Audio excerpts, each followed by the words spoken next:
ॐ सहना भवतु सहनौ विभक्तु भुनक्तु सह बीजं करवावहै तेजस्विनावधीतमस्तु मा यस्येनावधीतमस्तु विद्विषावहै। ॐ शान्ति शान्ति शान्ति हरिः ओम। संजय 1 मिनट है ना, थोड़ा सा वो डिस्टरबेंस आ रहा है, मैं रिकनेक्ट कर रहा हूँ। ओके जी। जो आर्टिकल है वो स्वामी यतीश्वरानंद जी का आर्टिकल है, और इस आर्टिकल का जो है वो walking on the razor's edge, Hindi में उसकी ट्रांसलेशन है सुरस्य धारा। और पहले इनकी समरी ये संजय सिंह करेंगे, और उसके बाद में एक शॉर्ट रिज्यूम मैं आपको दूंगा, उसके बाद हम क्वेश्चन आंसर। ओके चलिए। मनीषियों का कथन है कि परमात्मा साक्षात्कार का पथ छुरे की तीक्ष्ण धार पर चलने के समान दुष्कर है, लेकिन उचित प्रशिक्षण के द्वारा अत्यंत कठिन पथ पर भी चला जा सकता है और परमात्मा का साक्षात्कार किया जा सकता है। किस उचित प्रशिक्षण की आवश्यकता है, इस संदर्भ में ये बताते हुए कहते हैं, आत्मा को रथी जानो और शरीर को रथ, बुद्धि को सारथी जानो और मन को लगाम समझो। इंद्रियों को घोड़े और इंद्रिय विषयों को मार्ग कहते हैं। मनीषीगण देह, मन और इंद्रियों से संयुक्त आत्मा को भोक्ता कहते हैं, जिसका मन सदा असंयत रहता है, जिसकी बुद्धि विवेकहीन है, उसकी इंद्रियां सारथी के दुष्ट घोड़ों के समान अनियंत्रित रहती हैं, लेकिन जिसका मन सदा संयत रहता है, जिसकी बुद्धि विवेक युक्त है, उसकी इंद्रियां सारथी के अच्छे घोड़ों के समान नियंत्रित रहती हैं। जो विवेकहीन है, जो अमनस्क और सदा अशुचि है, वह लक्ष्य को प्राप्त नहीं करता, बल्कि जन्म मृत्यु के चक्र में घूमता रहता है। लेकिन जिसकी बुद्धि विवेकशील है, जो सदा सूची और संयत मन वाला है, वह लक्ष्य प्राप्त करता है और उसका पुनर्जन्म नहीं होता। जिसके पास विवेक युक्त बुद्धि रूपी सारथी है तथा संयत मन रूपी लगाम है, वह मार्ग के अंत तक पहुंचता है, जहां उसे सर्वव्यापी परमात्मा का परम साक्षात्कार होता है। इंद्रियों से सूक्ष्म विषय परम है, मन सूक्ष्म विषयों से परम है, बुद्धि मन से श्रेष्ठ है, महान आत्मा बुद्धि से श्रेष्ठ है, अव्यक्त महान आत्मा से श्रेष्ठ है, पुरुष अव्यक्त से श्रेष्ठ है, लेकिन अनंत परम पुरुष से श्रेष्ठ और कुछ नहीं है। यह आत्मा सभी प्राणियों की हृदय गुफा में छिपा हुआ है। उसे सूक्ष्म दृष्टि संपन्न ऋषि तीक्ष्ण एकाग्र सूक्ष्म बुद्धि द्वारा देखते हैं। बुद्धिमान व्यक्ति को अपनी वाणी को मन को बुद्धि में विलीन करना चाहिए। बुद्धि को वो महत आत्मा में तथा महत आत्मा को शांत आत्मा अर्थात परमात्मा में लीन करे। अशब्द, अवर्ण, अरस, अरूप, अगंध, अक्षर, अनादि, अनंत, महत, मन के भी परे उस परमात्मा को जानने का ही मृत्यु मुख से मुक्ति संभव है। हमारे आध्यात्मिक आचार्यों ने उचित पात्रता प्राप्त करने की आवश्यकता पर बल दिया, जिसके बिना आध्यात्मिक पथ भी खतरनाक सिद्ध हो सकता है, लेकिन समुचित और आवश्यक प्रशिक्षण द्वारा अंततोगत्वा लक्ष्य प्राप्त किया जा सकता है। बहुत साधन भजन करने के बाद ईश्वर की कृपा से कोई इसमें सफल हुए हैं। अधिकांश लोग असफल हो जाते हैं, संसार करने जाकर और भी बद्ध हो जाते हैं और भी डूब जाते हैं। मृत्यु यंत्रणा होती है। जनक आदि की तरह किसी ने उग्र तपस्या के बल पर संसार किया था, इसलिए साधन भजन की विशेष आवश्यकता है, नहीं तो संसार में ठीक नहीं रहा जा सकता। यही नहीं, साधना द्वारा उपलब्ध शांति और संतुलन के अभाव में व्यक्ति अनेक कष्ट पा सकता है। जीवन के हर क्षेत्र की तरह आध्यात्मिक जीवन में भी खतरों से बचना और बाधाओं को लांघना पड़ता है। और जानते हो आध्यात्मिक जीवन की सबसे बड़ी बाधा क्या है? वह है शौकिया धार्मिक जीवन व्यतीत करने की वृत्ति। आध्यात्मिक पिपासा न हो तो यह खतरा बना रहता है, लेकिन इस लालसा के उदित होने पर व्यक्ति भगवत साक्षात्कार के लिए व्यग्र हो उठता है।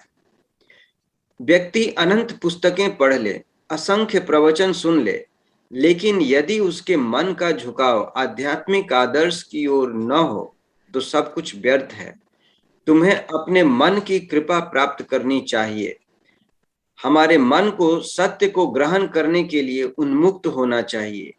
अब मन उन्मुक्त हो, आध्यात्मिक लक्ष्य के प्रति सच्चा प्रेम भी हो, फिर भी प्रशिक्षण की आवश्यकता है।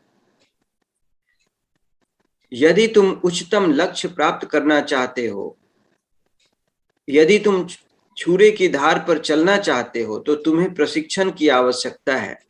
तुम छुरे की धार पर चलने में भी प्रशिक्षण के द्वारा छुरे की धार पर चलने में भी आनंद का अनुभव कर सकते हो। यदि हम समुचित प्रशिक्षण के बिना परमात्मा के साथ संयुक्त होने का प्रयत्न करेंगे तो उसका बोझ इतना अधिक होगा कि हमारी देह, स्नायु और मन उसे सहन नहीं कर सकेंगे। अतः आध्यात्मिक पथ का अनुसरण करने के लिए एक बलिष्ठ देह, बलिष्ठ मन और बुद्धि तथा बलवती इंद्रियां आवश्यक हैं। हमारी द्वंद्वात्मक अंतः प्रकृति, अस्तित्व के लिए संघर्ष और योग्यतम की उत्तरजीविता के जैविक सिद्धांत आध्यात्म जगत में भी लागू होते हैं। अध्यात्म जगत में मानव के उच्चतर और निम्नतर स्वभाव के बीच संघर्ष होता है और हम सभी इसे जानते हैं कि किस तरह हमारे उच्च और निम्न स्वभाव एक दूसरे से निरंतर लड़ते रहते हैं और हमें अंततः कष्ट प्रदान करते हैं। सच पूछो तो हम सभी स्त्री पुरुष विचित्र प्राणी हैं। हमारे चरित्र में पाश्विक और मानवीय दोनों प्रकार के गुणों का समावेश है जो आत्मा को छुपा देते हैं। तुम कौन हो? इस सवाल के उत्तर में यदि हम कह सकें मैं आत्मा हूं, तब आत्मज्ञान का, हमारे भीतर चैतन्य जागृति का अनुभव हमें होगा। मानव के वास्तविक स्वरूप आत्मा का ज्ञान होगा और यह विरोधी स्वभावों का विचित्र व्यक्तित्व नष्ट हो जाएगा। व्यापक दृष्टिकोण अपनाओ। अब हम कठोपनिषद की उपमा का अध्ययन करें। आत्मा रथी है, शरीर रथ है, बुद्धि सारथी है, मन लगाम है और इंद्रियां घोड़े हैं। हम पाएंगे कि आत्मा नशे में चूर है, सारथी बुद्धि बेहोश पड़ी है, मन रूपी लगाम ढीली है, इंद्रियों रूपी घोड़े अनियंत्रित इधर उधर दौड़ रहे हैं और यदि सभी को सुनियोजित कर नई दिशा देने का तत्काल प्रयास नहीं किया गया तो रथ, घोड़े और उनके स्वामी पर महान विपदा आ पड़ेगी। हमारे आचार्य हमें बताते हैं कि अज्ञान के कारण रथ की स्वामी हमारी आत्मा ने बुद्धि, मन, इंद्रियों और शरीर के साथ बहुत अधिक तादाद में स्थापित कर लिया है। वह अपने को भोक्ता समझने लगी है, वह अपना वास्तविक स्वरूप भूल गई है। प्राचीन योगाचार्य पतंजलि का कथन है कि अज्ञानवश आत्मा अपने वास्तविक स्वरूप को भूल जाती है और तब जीव झूठे स्वप्न देखने लगता है और अनंत कल्पना करने लगता है। वह निद्रा में तथा पुरातन स्मृतियों में समय व्यतीत करता रहता है। प्रतिक्षण जीव अपने आप से भागना चाहता है। अज्ञान का यह परिणाम होता है। अज्ञान अहंकार, राग और द्वेष को जन्म देता है और मानव में जीवन के प्रति तीव्र आसक्ति भी पैदा करता है। जीवन के प्रति इस लगाव के कारण मानव अजीब व्यवहार करता है। लेकिन आध्यात्मिक जीवन के प्रारंभ के साथ हमें एक परिवर्तन आना चाहिए।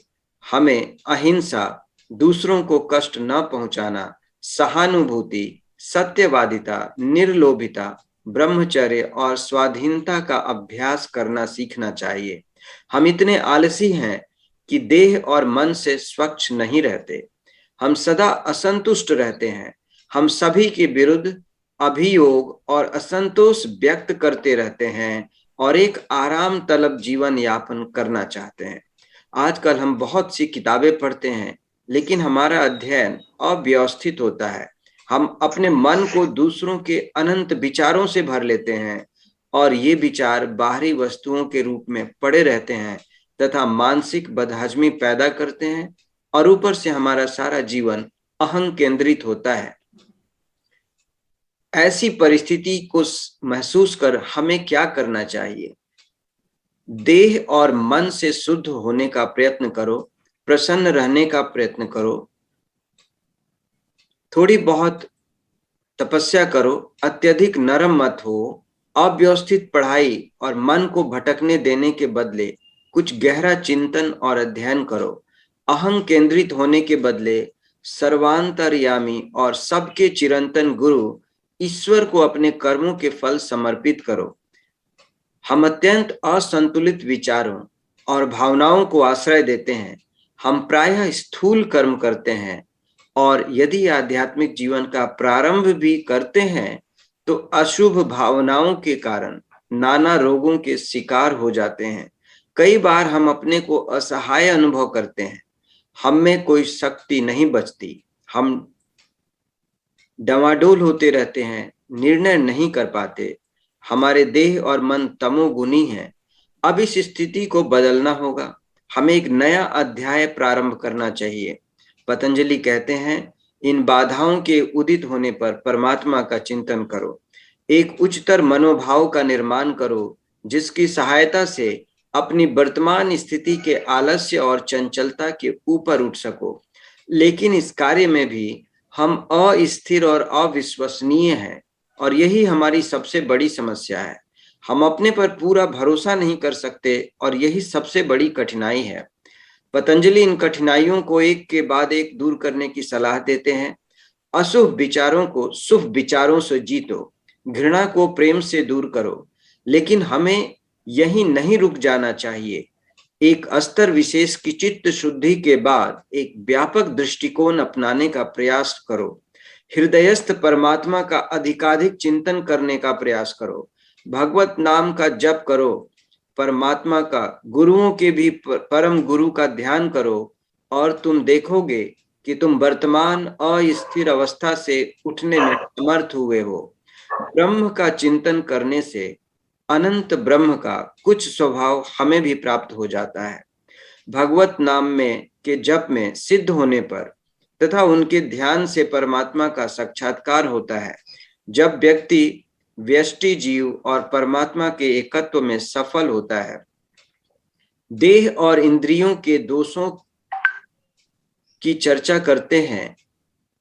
कहते हैं देह समरस नहीं है, देह के विभिन्न अंग ठीक से काम नहीं करते हैं, वे सामंजस्यपूर्ण काम नहीं करते। इंद्रियों में भी दोष है, वे अपने विषयों की ओर भाग रही हैं तथा उनके संस्पर्श में आना चाहती हैं।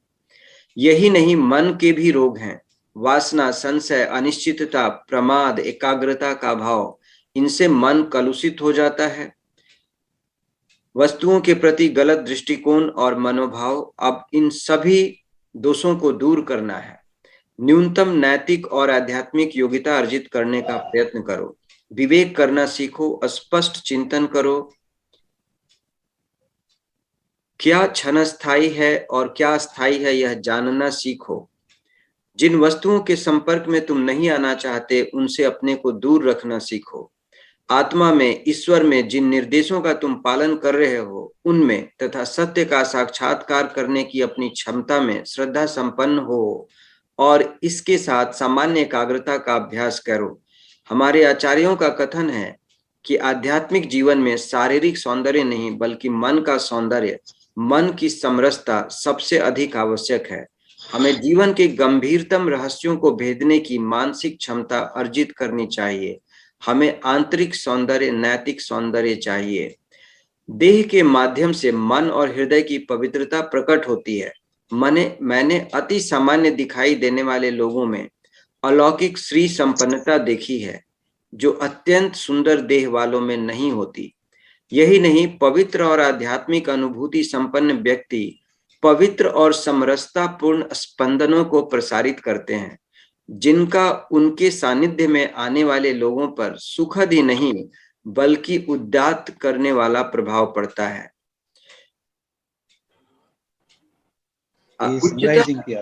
उच्चतर आध्यात्मिक जीवन यापन के लिए उपयुक्त गुण संपन्न होना जरूरी है, जिससे कि हम छुरे की धार पर चल सकें।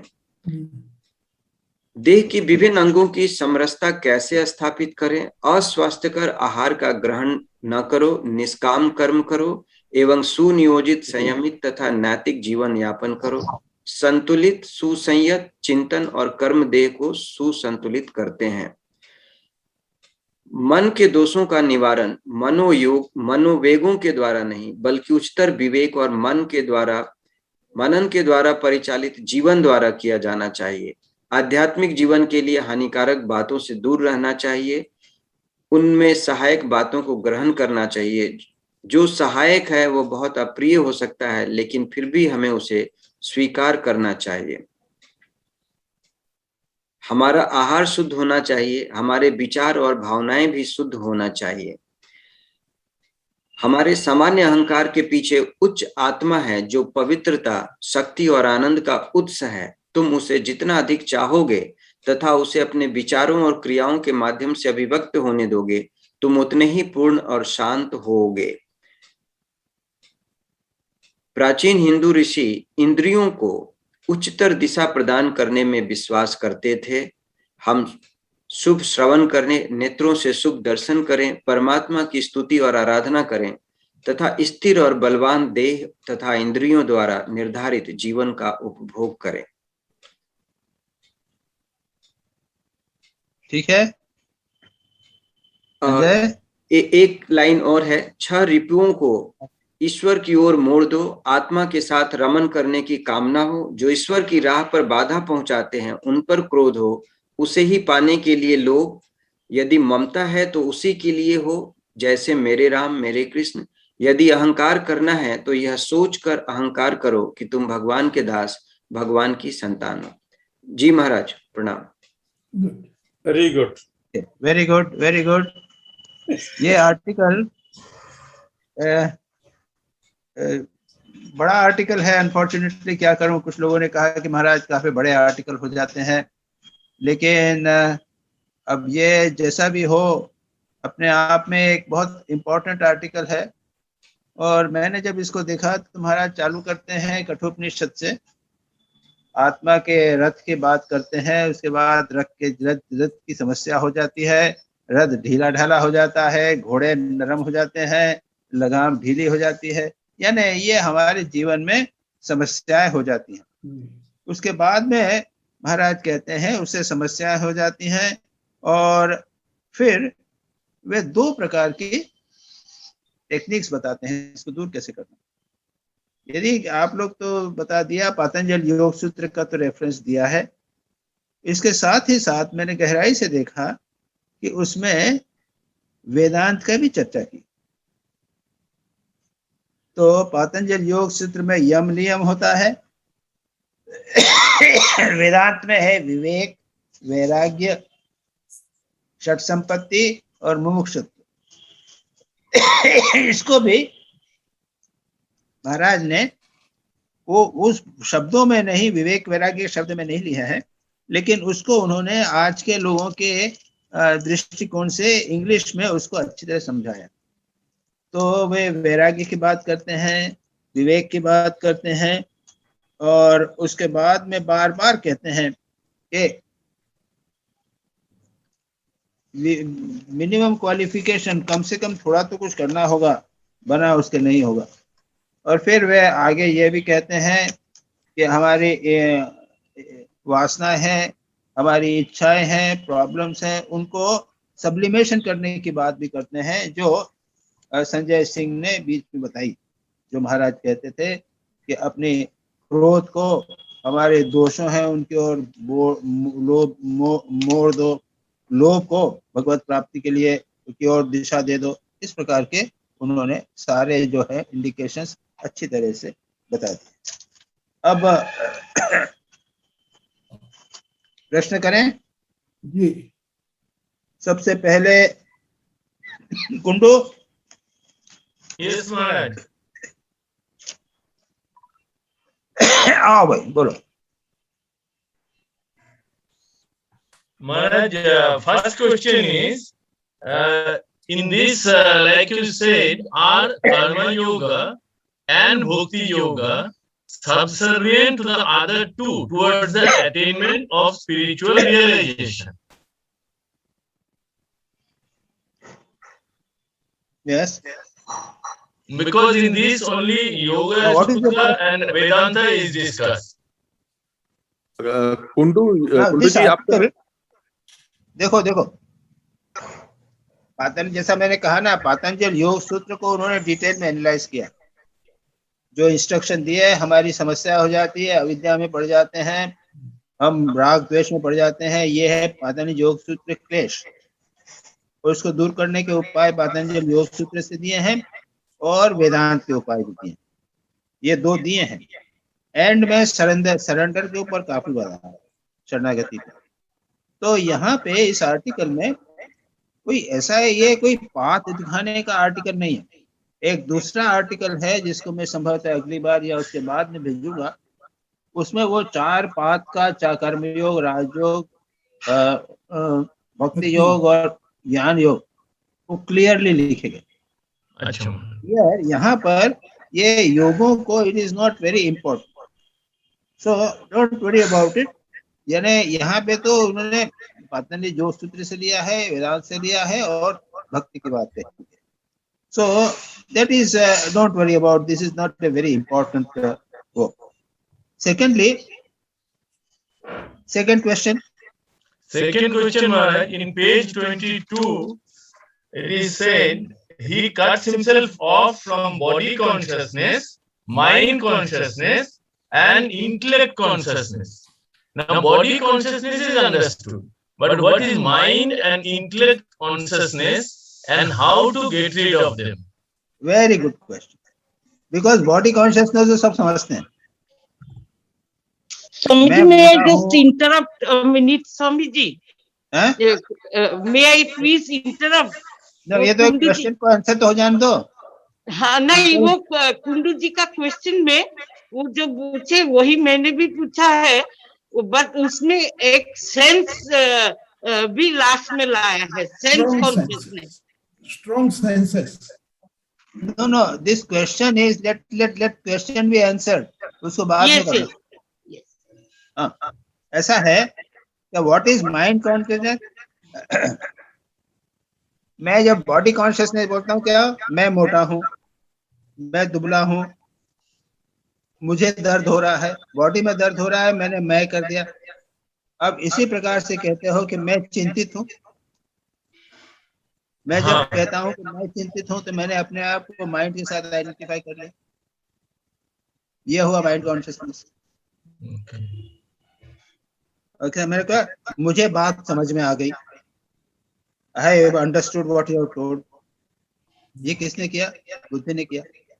बट मैंने ये तो नहीं कहा कि मेरी बुद्धि ने मुझे समझ लिया। I have identified myself with the बुद्धि। Got it?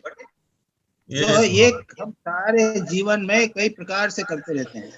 आई को हम अपने बुद्धि के फंक्शन के साथ में, मन के फंक्शन के साथ में और बॉडी के साथ में ऐड करते हैं। Is it clear? Yes. यानी फॉर दैट मैटर, यानी बॉडी कॉन्शियसनेस से भी इंटेलेक्ट कॉन्शियसनेस और माइंड कॉन्शियसनेस काफी स्ट्रांग होती है। मैं हमेशा सोचता हूँ मैं बड़ा बुद्धिमान आदमी, तो ये बुद्धिमान तो शरीर तो नहीं होता, इंटेलेक्ट होता। और मैंने कितना अच्छा आर्टिकल लिखा। मैंने कौन है? ये मेरी बुद्धि ने लिखा। And I have identified myself. So बुद्धि और मन, इसके साथ में आइडेंटिफिकेशन काफी स्ट्रांग होता है। हम ये डेफिनेटली क्लियर होते हैं। Okay? Yes. Now, how to get rid of them?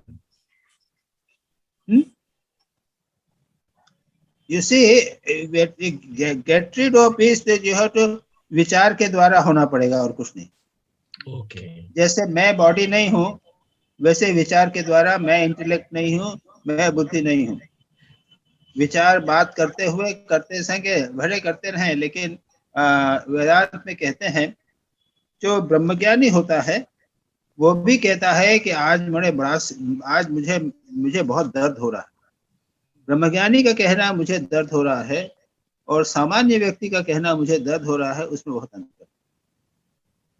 ब्रह्मज्ञानी जब कहता है तो वो मन ही मन डिसआइडेंटिफाई करके मानो कहता है कि मुझे दर्द हो रहा है।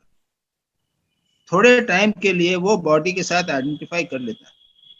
आज मैं बड़ा चिंतित हूँ, तो उसमें थोड़े समय के लिए उसने अपने माइंड के साथ आइडेंटिफाई करके आई किया। तो विचार की द ओनली मेथड इज विचार। मैं बॉडी शरीर नहीं हूँ, मैं मन नहीं हूँ, मैं बुद्धि नहीं हूँ। और जब कभी ऐसी बात आवे तो यह सोचना चाहिए कि मैंने नहीं की। अच्छी क्लास हुई है और मैं सोचूं कि आज बढ़िया क्लास हुई, मेरा अहंकार बढ़ा दिया मैंने, तो मैंने क्लास की। अरे मैंने नहीं की, मेरी बुद्धि ने की। मैं तो आत्मा हूँ, नित्य शुद्ध बुद्धिमुक्त स्वभाव हूँ। क्लास अच्छी रहे तो भी बुद्धि मैं आत्मा हूँ, और क्लास खराब होवे तो भी मैं आत्मा हूँ, नित्य शुद्ध बुद्धिमुक्त स्वभाव हूँ। इस प्रकार का विचार कंटिन्यूअसली करते रहना चाहिए। Is very very okay. Yes, Maharaj. Continuous practice, Maharaj. It has to be a continuous practice. हाँ महाराज इसी के अंदर मेरा जो सवाल है यहाँ आप ले लेंगे क्या? हाँ बोलो। What is strong body, a strong mind, intellect and strong नहीं नहीं senses? नहीं, ये बात में नहीं, ये नहीं आएगा यहाँ। Okay, thank you. अच्छा रीता, क्या बात है? Anything you want to add? Rita, do you want to add anything? And no, same question that Dilip Bhai was asking. I have also No, asked. that we will do after. Okay. अच्छा आभा,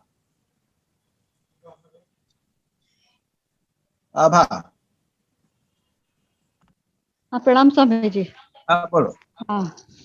So the wise man should merge his speech in his mind and his mind in his intellect.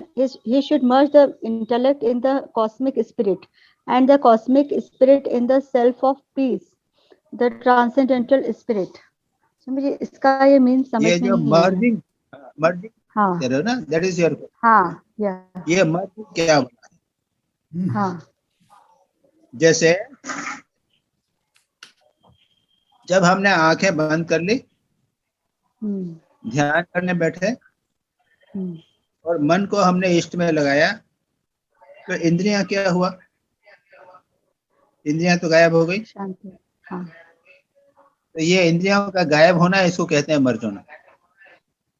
कहाँ पे मर्ज हो गई है? मन में हुई है ना। मन में अभी।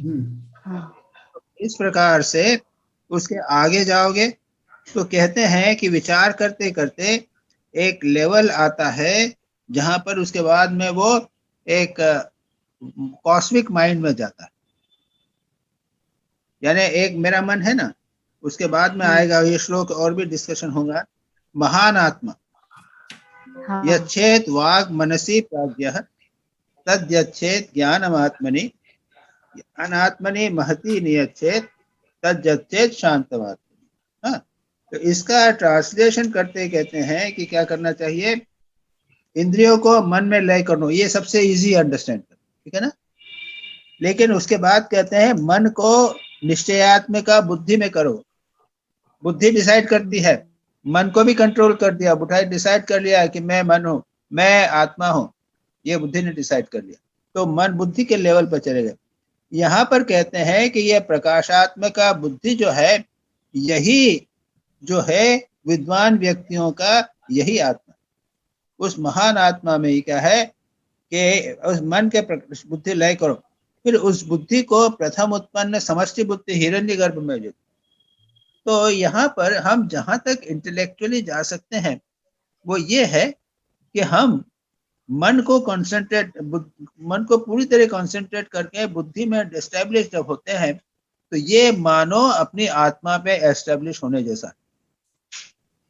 उसके आगे बिकम्स ए डिफिकल्ट इस आत्मा को हिरण्यगर्भ में मर्ज करना है, महान आत्मा।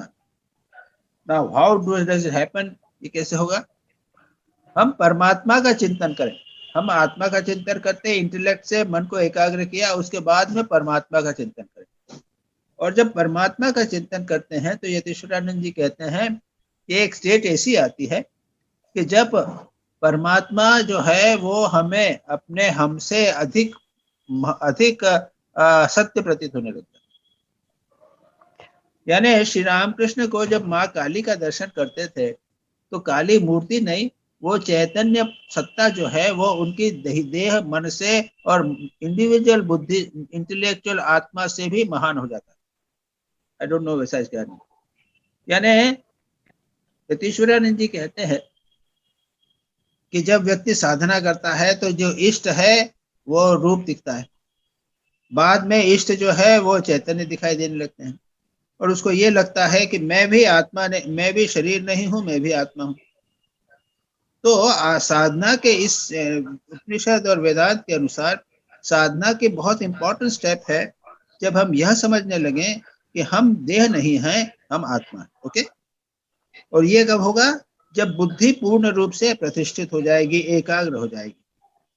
अब इस आत्मा को हमें क्या करना है? यतीश्वरानंद जी कहते हैं कि ये समझने लग जाते हैं कि मैं आत्मा हूं और ये परमात्मा भी है, लेकिन आत्मा अधिक सत्य प्रतीत होने लगता है।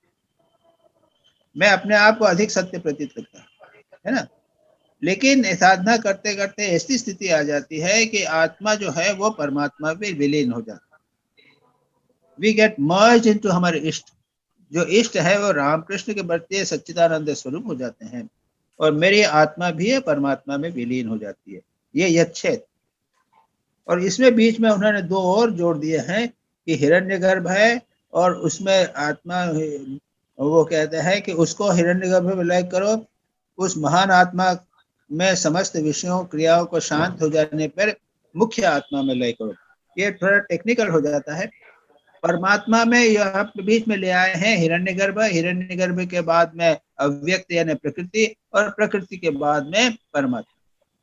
डजंट मैटर, हम अपने पहले ये डिसाइड करें कि हम आत्मा हैं और हम अपने आत्मा को परमात्मा में विलीन, विचार के द्वारा। बड़ी कठिन प्रोसेस है, इतनी आसान नहीं है। अपना शरीर मैं नहीं हूँ इतना दृढ़ होना चाहिए, मैं केवल आत्मा हूँ ऐसा दृढ़ होगा तब तो आगे बढ़े। ठीक है, it was a very good question, मेरे को अच्छा लगा ये। बट आर मैं एबल टू, थोड़ा समझ में आई तुमको कि नहीं बात? हाँ आई समझ में। ओके, अच्छा हाँ, प्रणाम समझ। अच्छा, अब नेक्स्ट इज शिवानी। शिवानी है? शिवानी क्या ज्वाइन नहीं कर रही है, बोल रही थी नेटवर्क प्रॉब्लम शायद। हाँ, शिवानी जी शायद आज ज्वाइन नहीं की है, बोली थी नेटवर्क प्रॉब्लम है, उनका ग्रुप में आया था। अच्छा ठीक है, छोड़ो। मजुमदार? प्रणाम। हाँ, शुभेर? हाँ, प्रणाम महाराज जी। हाँ, वे बोलो। हाँ, my first question Maharaj ji, page 109 third paragraph में स्वामी यतीश्वरानंद जी quoted Shri Thakur where he is saying that even if the sleeping soul awakens, most aspirants fail. So now ये एक अटपटा सा सवाल महसूस हो सकता है, लेकिन मेरा सवाल है, why does this happen? Why does the मुमुक्षुत्व, क्योंकि हर एस्पिरेंट में थोड़ा सा मुमुक्षुत्व भाव होता है, तभी वो कुछ आगे खोजने की कोशिश करता है। तो why does the मुमुक्षुत्व get dampened though he is awakened and has realized that there is more to life than just eating, drinking, sleeping and enjoying? Why does he become lax in his perseverance? No, very clearly it is, विवेक चूड़ामणि में बहुत clearly लिखा है, बहुत clearly, वैराग्यम च मुमुक्षुत्वम च मंदम यस्य च विद्यते। यानी जिसको वैराग्य और मुमुक्षा जिसके जीवन में मंद रहती है उसको कुछ नहीं मिलता। दूसरा श्लोक है मेरे पास, अभी मेरे पास यहाँ पे किताब नहीं है, उसमें है कि तीव्रम यस्य, जिसका तीव्र है वैराग्य और मुमुक्षा, उसको प्राप्त होता है। बिना उसके कुछ नहीं होता, अच्छा, कुछ नहीं होता। व्याकुलता, जी जी, सिर के ऊपर अग्नि, वहां पे विवेक चूड़ामणि ने कहा है, सिर के ऊपर अग्नि रख के जिस प्रकार आदमी पानी की तरफ डाले, ऐसा वो उसमें व्याकुलता आएगी, कहाँ संसार में पड़ा हुआ हूँ, फंस रहा हूँ, मर जाऊंगा। और जब वो गुरु के पास जाएगा, ऐसे व्यक्ति को गुरु स्वीकार करते हैं। जी जी, और नहीं बिल्कुल। तो बनत बनत बन जाइए, एक जन्म नहीं कई जन्म लगेंगे। हम तो मुमुक्षु थे, अरे ये कुछ नहीं होता, ये मुमुक्षा कुछ नहीं है, जी क्षण जी, भर की मुमुक्षा है। प्रवचन देख सुनने गए, बहुत अच्छा लगा, 24 घंटे तक रहा, फिर चल।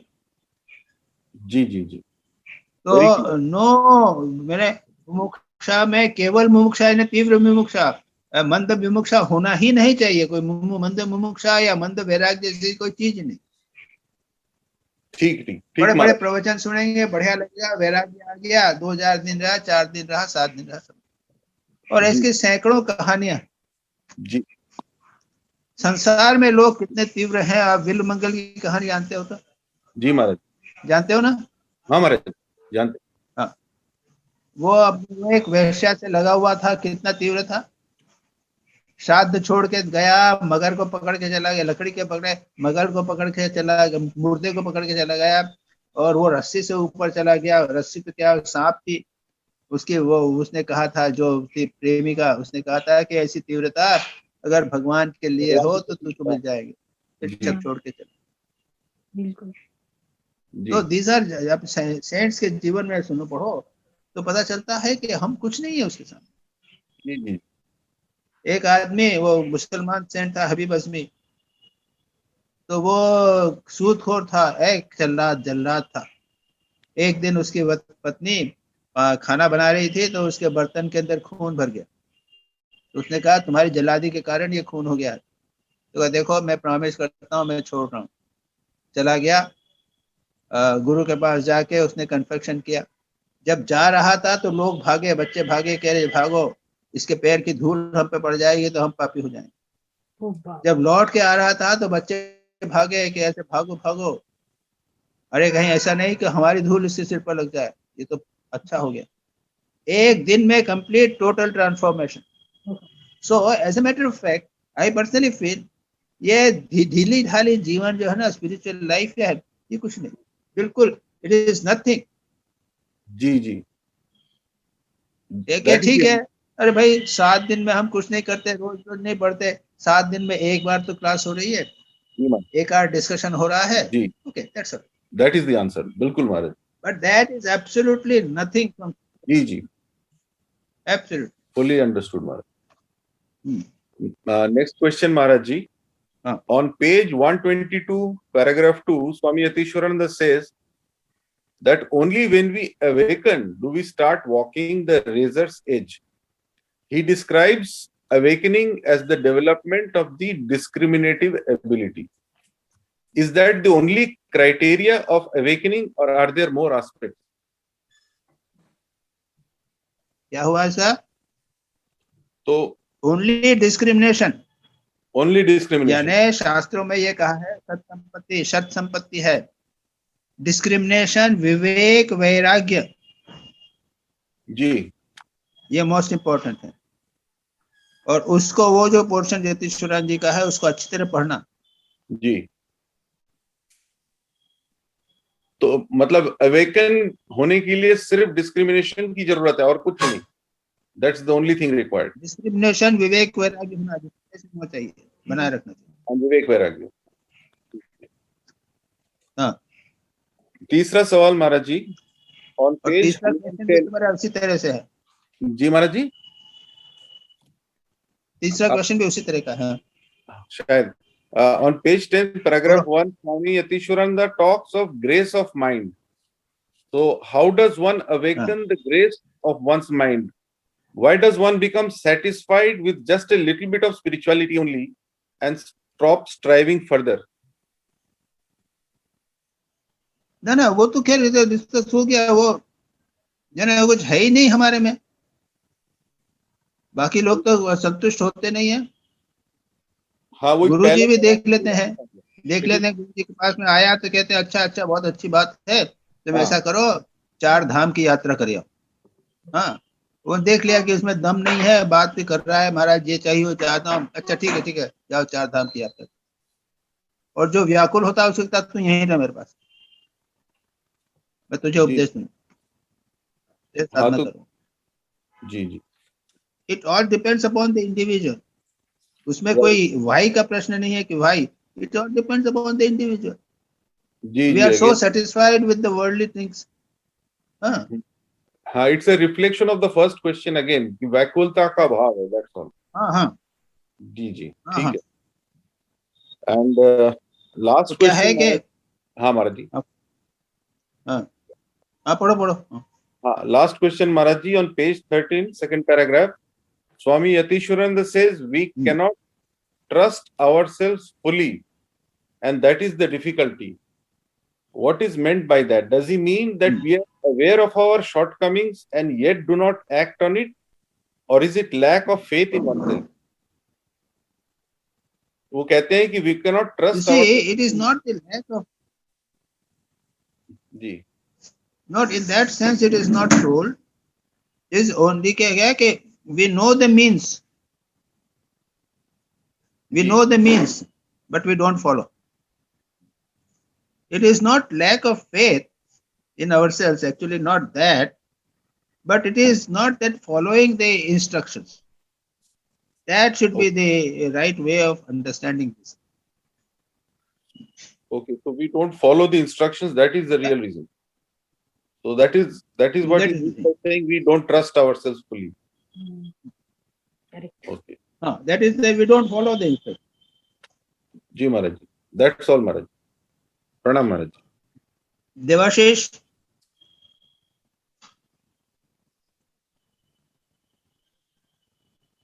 देवाशीष आए?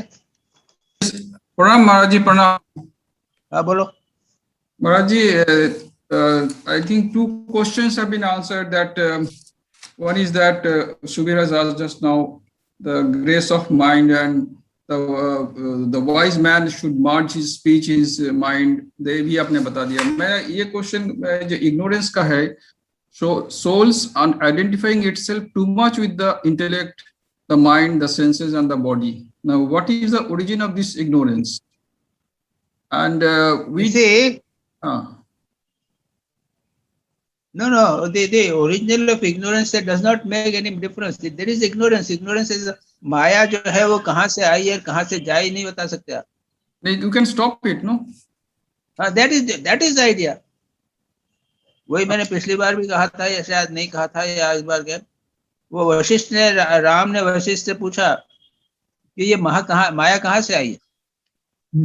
वशिष्ठ बोलते हैं जहां से आई जाने दो, तुमको क्या लेना था उससे, उसको दूर करने का प्रयत्न करो। Why do you worry about कि अविद्या कहाँ से आई और अज्ञान माया कहाँ से आई? अरे बाबा दूर करने का प्रयत्न करो ना। तो ये तो कंटिन्यूअसली आती जा रहा है, जब तक स्टॉप नहीं करेंगे हम। If I know the origin, I can take care of the rule. हाँ, और रोज तुम प्रश्न पूछते रहोगे कहाँ से आई है। नहीं ठीक है, तो how to every day you are asking the same questions and every day it will remain. Try to remove it. Okay और उसके उपाय हैं। हाँ सॉरी, उसको अविद्या अस्मिता राग द्वेष अभिनिवेश जो है ये क्लेश कहे गए हैं, अविद्या है। और तब स्वाध्याय ईश्वर प्रणिधान जो है इन क्लेशों को कम करने के उपाय हैं। तपस्या करो, स्वाध्याय करो, ईश्वर भगवान के ऊपर शरणागति करो, इंटेंसली करो। और उसमें भी कहते हैं कि मृत्यु मध्य मध्यम, इसमें मृत्युता है, मध्यता है, तीव्रता है। तीव्रता से हम सब जानते हैं बाबा, सब पाथ मार्ग मालूम है, सब उपाय मालूम है, बस हम करते कुछ नहीं है, हम बस पूछते रहते हैं कि कैसे दूर करें कैसे। हाँ, अभी आपने बताया सुबीर को।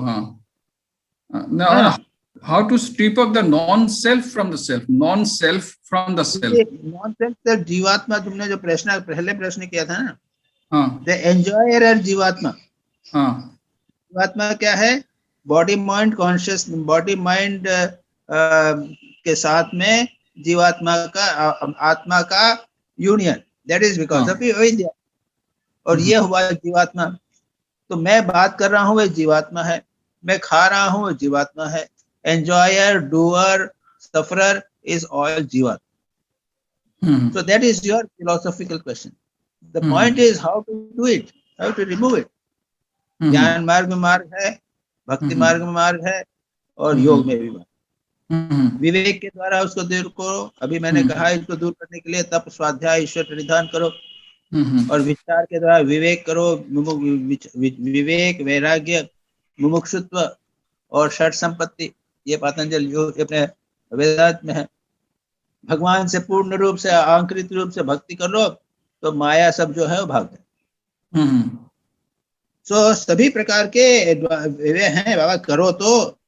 रामकृष्ण कहते हैं ये संसार क्या है इसकी चिंता मत करो। उसका तुम्हारा दूसरा प्रश्न है, उसमें तुमने डिटेल में किया है, पढ़ो तो। अच्छा, what are the signs of unrestrained mind? Does it also mean that we should not move around with the worldly people? We are staying in the society, and we'll need their company and need the help during the life and also in death. And in many occasions, our participations are required. Various occasions, attending marriage and other functions. If we discriminate this is not real and God-oriented, then it becomes a wretched family life. Our family members want to go to shopping center during festive seasons, going to the restaurant. If we have dispassion, deny, then it becomes a broken family. Sometimes the husband, wife desires for going for outing, eating outside. If I decline, then there comes the clash and the disliking that I am unsocial. Later on, when the son grows up, he says that his childhood was sorrowful and no good remembrance in his memory. Boring. I feel guilty that I have not given them the sweet memories, and I see on the face of my family members sorrows and they are unhappy. What is the way out? Please explain. अच्छा, पहले तुमने second line में शुरू में कहा है अनरिस्ट्रेन्ड mind, वो sentence पढ़ो तो। शुरू में मैंने understand. What are the signs of unrestrained? Does it mean that we should not move around with? ना, that your signs of unrestrained तुमने कहा है कि लोगों से बिना सोचे समझे मिलना, ये बात नहीं है। हाँ। यानी अनरिस्ट्रेन्ड माइंड है कि जो कुछ कर रहे हैं उल्टा पुल्टा कर रहे हैं। स्वामी विवेकानंद कहते हैं कि यू मस्ट बी इंटेंस में डीप मेडिटेशन में intensely active internally, mentally physically absolutely no movement, mentally intensely active. और दूसरी जगह कहते हैं स्वामी जी कि you are intensely active outside, खूब कर रहे हो, मार्केट में जा रहे हो, काम कर रहे हो, बातचीत कर रहे हो, लेकिन इंटरनली मेंटली एब्सोल्युटली काम। Intense activity in intense calmness, in intense calmness and intense activity. This is the ideal. And when you achieve that tremendous concentration and tremendous control on mind, then these questions do not arise. Unfortunately, what has happened is that we have come into the world. हम संसार में फंस गए हैं और अब हमारे कोई सारी समस्याएं हो रही हैं। लोगों से कैसे मिले, क्या करें, हमारा मन पे बिल्कुल कंट्रोल नहीं है। अब हम लोगों से मिलेंगे, 10 प्रकार के लोग मिलेंगे तो 10 प्रकार के विचार होंगे, ध्यान नहीं कर सकेंगे। ठाकुर बोलते हैं कि पहले मक्खन बन जाओ, एकांत में रहकर तपस्या करके मक्खन बन जाओ, उसके बाद संसार में रहो तो कोई प्रॉब्लम नहीं। अनफॉर्चुनेटली हम उसके पहले ही संसार में फंस गए। This is a most unfortunate thing. तो खैर ये जो है, दूसरी बात जो है तुमने ये फैमिली लाइफ वगैरह के बारे में जो कही है, तो उसको देखो, याद रखो, ऐसा फैमिली लाइफ के बारे में तो हमारे शास्त्रों में कभी इस प्रकार की बात नहीं कही। जैसे तुमने एक बड़ा लंबा बात करा, इससे मिलेंगे, उससे मिलेंगे, ये नहीं जाएंगे तो वो क्या कहेगा, ऐसा तो कुछ नहीं कहा। हमारे यहाँ जब गृहस्थ के आप जीवन को पढ़ेंगे, स्वामी विवेकानंद ने कर्मयोग में गृहस्थाश्रम की बात करी। तो गृहस्थाश्रम में एक पक्षी के पास में एक साधु आता है और गरीब भूखा आता है, राजा आता है, और वो बेचारा अपने शरीर को दे देता है। उसकी पत्नी उसको बलिदान दे देती है, उसके बच्चे दे देते हैं कि 2 आदमी हैं, वो कैसे भूखे हैं, कैसे खाएंगे, हम दोनों बलिदान। दूसरा एक है कि 5 दिन तक ब्राह्मण है, भिक्षा मांग के खाता है, 4-5 दिन तक कुछ नहीं खाया, बड़ी मुश्किल से उसको कुछ मिला है, खाना बना के बैठने ही वाले थे कि दूसरा साथ में आदमी आ गया साथ पास में कि भाई बहुत भूखा हूं मैं, तो भाई अतिथि सेवा करना है, उसको अतिथि सेवा। तो भाई गृहस्थ जीवन भी इतना आसान नहीं है, और it has been thoroughly discussed. उस दृष्टि से अगर तुम करोगे तो फिर ये समस्याएं तुम्हारी समस्या नहीं लगेंगी। ये तो कुछ नहीं है उसकी तुलना में। यस तो महाराज। एक ये दृष्टिकोण है उसको करने का। दूसरा ये है, संसार में पढ़ना है तो भाई भगवान में लगाएंगे मन तो हमारा मन जाएगा, लोगों से कैसे मिलेंगे, तो फिर छोड़ दो बाबा, संसार को छोड़, भगवान को छोड़ो और संसार में पढ़ो। ये थर्ड है। फोर्थ इज, मेरा ये फोर्थ है कि अब आप हमारे मेरी बात करो। हम जब थे सोशल, ये तो these are various alternatives I am telling.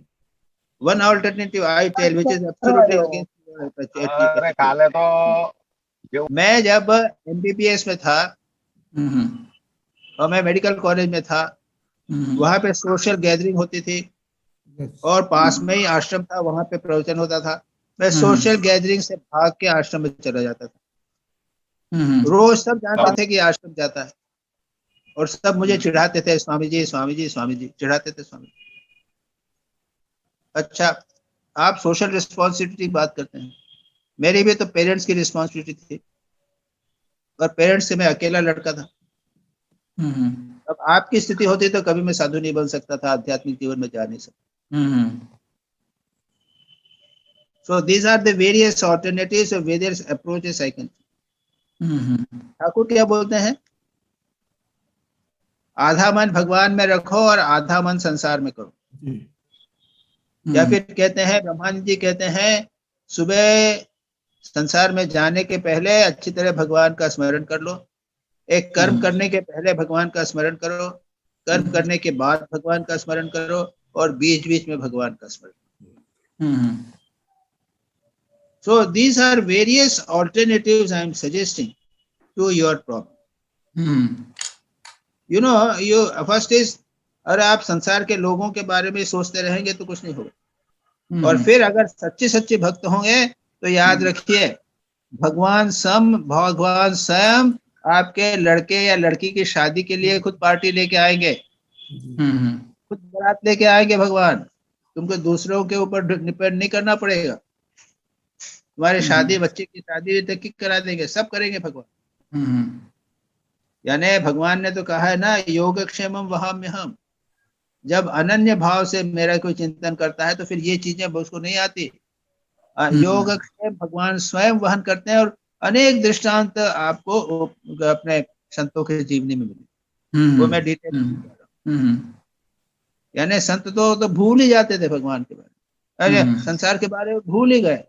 खाना नहीं खाना, उनकी बीबी को तुकाराम जो है वो डूबे रहते थे, और बीबी को बड़ी कष्ट होती थी, लेकिन रहे तो रहे। You know, ये these are not the things which they come in the mind of जो भक्त है भगवान का, उसके दिमाग में ये बात आती ही नहीं, आ ही नहीं सकती। So उसको तो रिवाइज करो। ये बिल्कुल पागल जैसी बात करते हैं, ये विचित्र बात है। हम उनको नहीं बुलाएंगे तो वो हमको नहीं बुलाएंगे, हम मुसीबत पड़ेंगे और नहीं मदद करेंगे तो वो मुसीबत, हम मुसीबत में पड़ेंगे तो वो नहीं आएंगे। ये सब क्या बात? अरे भगवान जब है, भगवान को अगर आंतरिक होकर पुकारोगे तो सब करेंगे, योगक्षेम वहन करेंगे, खुद डॉक्टर बन के आएंगे। ठीक है? हाँ महाराज जी, प्रणाम। हाँ महाराज कठोर बनना पड़ेगा महाराज जी। नहीं महाराज, इन दिस कनेक्शन महाराज कठोर बनना पड़ेगा महाराज। हाँ महाराज, इन दिस कनेक्शन देखो भाई, याद रखो, भगवान और संसार एक साथ नहीं चल सकते। जहाँ राम तहाँ काम नहीं, तुलसी कभी न हो होता है, रवि रजनी थाम, सूर्य और अंधेरा नहीं हो सकता। भगवान और संसार एक साथ नहीं चल सकता, याद रखना। महाराज, इन दिस कनेक्शन कथामृत में महाराज एक जगह में मास्टर मशाई बोलते हैं कि अगर पत्नी ने बाधा देते हैं तो क्या करें, तो ठाकुर ने बोला है कि उसको त्याग दो। हाँ, पत्नी तक को, दूसरों की बात को छोड़ दो। पत्नी अगर बाधा बनती है तो गंभीर होता है, ठाकुर कहते हैं उसको छोड़, और मास्टर महाशय फिर गंभीर लगते हैं। फिर ठाकुर क्या बोलते हैं, धीरे से बोल देते हैं, लेकिन ठीक ठीक भक्त होता है तो उसकी पत्नी भी ठीक हो जाती है, यही बोलते हैं ना जी महाराज। जी अगर आप महाराज जी। ठीक ठीक भक्त होंगे तो कोई बाधा नहीं करेगा, सब मदद करने लग जाएंगे। ऐसे गृहस्थ नहीं है क्या जो पति पत्नी दोनों एक साथ एक ही भाव के होते हैं और भगवान के भजन में लगे रहते हैं। ओके महाराज जी, समझ गया Maharaj ji. Maharaj ji, third question was that, hello hello, can you hear me? Hello, yes yes is there noise coming? Somebody should mute. Somebody should mute. अरे पीछे बात नहीं करो। हाँ अच्छा, what are the subtle sense objects which are superior to sense? What is the cosmic spirit or the great Atman, unmanifest, higher than the cosmic spirit? Again, Purush वो ये प्राग मनसी प्राज्ञा ऐसा है। ठीक है, समझ गया मैं।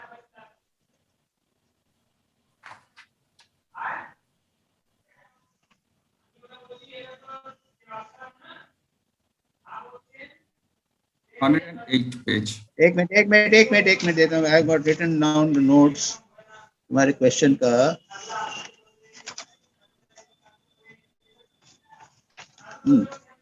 सटल ऑब्जेक्ट्स, यू नो, वो क्या अर्थ, ये अच्छे वो कठोपनिषद का ही है कि इंद्रियाणाम पराम ह्यर्था अर्थेभ्यो परम मनः मनसस्तु परा बुद्धि यो बुद्धिरात्मा परः इत्यादि। तो वहां पे कहना है, शास्त्र में ना उपनिषद में कमेंट्री में लिखा है तन्मात्रा, subtle senses, we only know the gross senses. लेकिन जब मन में जो आँख होती है, मन में जो नाक होती है, मन का जो कान होता है, उसको कहते हैं सटल। अच्छा। और स्वप्न में देखते हैं, खाते हैं, ये कैसे खाते हैं? बाहर तो कुछ नहीं खाया, लेकिन फिर भी खाया, स्वाद आया, सुना, ये हुआ because of the subtle sense. Okay, उसके बाद नेक्स्ट क्या है, बोलो। What is the cosmic spirit और द ग्रेट आत्मन? वो कॉस्मिक स्पिरिट यानी ये कह सकते हो, वहां पे दो कहा है, दो प्रकार का है कि हिरण्यगर्भ भी कहा है, यानी एक आत्मा, जैसे हमारे अभी मैंने डिस्कस किया तो अभी वो आभा के क्वेश्चन के ऊपर डिस्कस किया था। तो मैंने यही कहा था कि आत्मा तक तो पहुंच गए बहुत इजीली, उसके बाद में परमात्मा का ध्यान नहीं होगा, हम मन ही मन जिसका चिंतन करते हैं वो है ग्रेट आत्मा। अच्छा, कह सकते हो हिरण्यगर्भ, यानी वो हम डायरेक्टली परमात्मा का प्योर सुपर कॉन्शियसनेस का चिंतन नहीं कर सकते, वो हुआ ग्रेट आत्मा। Next, unmanifest is higher than the cosmic spirit or great no, Atman. don't worry about that, also I had discussed, already told। उसके ऊपर प्रकृति होती है, अनमैनिफेस्ट इज प्रकृति। ये सब उसके कारण है वेदांत के अनुसार, और उसके पीछे परमात्मा। तो पहला है परमात्मा, उसके बाद प्रकृति, उसके बाद में महतात्मा यानी हिरण्यगर्भ पैदा हुआ, उसके बाद में फिर स्मॉल आत्मा, उसके बाद बुद्धि, उसके बाद इंटेलेक्ट, मन, उसके बाद इंद्रिया। तो ईश्वर ये है इस प्रकार से। ईश्वर किस कहाँ पर है? सगुण ईश्वर जो है, वो ईश्वर जो है हमारी क्रिएशन के भीतर नहीं आता, मतलब यानी हम जो आए तो महत आत्मा, महान आत्मा को कह सकते हो, हिरण्यगर्भ को कह सकते हो, ईश्वर, सगुण ईश्वर। हाँ, ईश्वर विद क्वालिफाइड ईश्वर जिसको बोलते हैं सगुण। Don't worry about those philosophical portions, come to next question. अच्छा, our greatest obstacle in spiritual life is the tendency to live a fashionable religion. What is the fashionable religion, Maharaj? अरे सभी लोग तो करते हैं ना। अभी जब कुंभ मेला होगा तो करोड़ों लोग जाएंगे वहां पे, स्नान करेंगे, घंटी बजाएंगे, तिलक लगाएंगे, 2 पैसे दे देंगे, यही चल रहा है और कुछ नहीं होता। जीवन कौन बदलता है? स्वामी विवेकानंद ने कहा है दिस इज रिलीजन। रिलीजन की डेफिनेशन स्वामी विवेकानंद की कल तुम पढ़ के बताना मेरे को अगली बार। Each soul is potentially divine. Do it by karma yoga, raj yoga, karma yoga, bhakti yoga and be free. This is the whole of religion. मुक्त होना ये रिलीजन है। कर्मयोग, ज्ञान योग, भक्ति योग, राजयोग से कैसे भी तरह मुक्त होना ये रिलीजन है, घंटी बजाना नहीं। And he has also said that to kill the brute in the man is a religion. That there is a brute in each every man, that to kill that brute in the man and you become that higher self. Is that that concept of religion? Swamiji said no. नहीं, पहले fashionable religion की बात कर रहा हूँ मैं। हाँ। That's all. The question ends there. अच्छा। तो मतलब महाराज जी इतने लोग, there's no point. It is very difficult to discuss the details of religion. अच्छा महाराज जी, इतने लोग कुंभ में जाते हैं, इतना साधु संत जाते हैं, तो तीर्थानी कुर्बानी एक कहावत है, तो that means that place becomes holy because of the holy people. तो ये क्या फैशनेबल होगा क्या? अरे थोड़ा बहुत भजन उस समय भजन किया, बाद में फिर खुल गया। काशी में आते हैं, गंगा स्नान करते हैं, तो थोड़ा तो 1 दिन के लिए 2 दिन के लिए अच्छा ध्यान जब किया ना, हाँ, उससे क्या होता है? इसका मतलब है अपने it is still fashionable. उसमें कोई सीरियसनेस नहीं है। सभी जा रहे हैं, ये भी जा रहा है, वो भी जा रहा है, मैं भी जाऊं। आजकल एक स्पेशल प्रकार की जीन पहनने की हैबिट, वो फैशन है, मैं भी पहन लूं, ये फैशन है। तो साल में 1 बार काशी जाना है, वहां पे विश्वनाथ दर्शन करना है, ठीक है, ये फैशन हो गई। Lack of inner transformation or evolution. Now you see, spiritual life, स्वामी, मैंने कहा ना, स्वामी विवेकानंद की डेफिनेशन तुम पढ़ के मुझे बता। या राजयोग में ही 8 soul is potentially divine. Don't try to own comments and on net, because otherwise you will get completely confused. Thoroughly read Swami Vivekananda and then get mind filled with Swamiji. Then proper ideas will come in your mind. Thank you Maharaj. Thank you very much. Thank you. मेरा question खत्म हो गया, चारों प्रश्न हो गए तुम्हारे? हाँ महाराज जी, थैंक यू महाराज जी।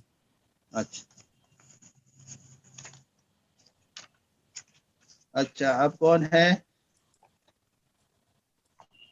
दिलीप भाई। जी महाराज जी, प्रणाम।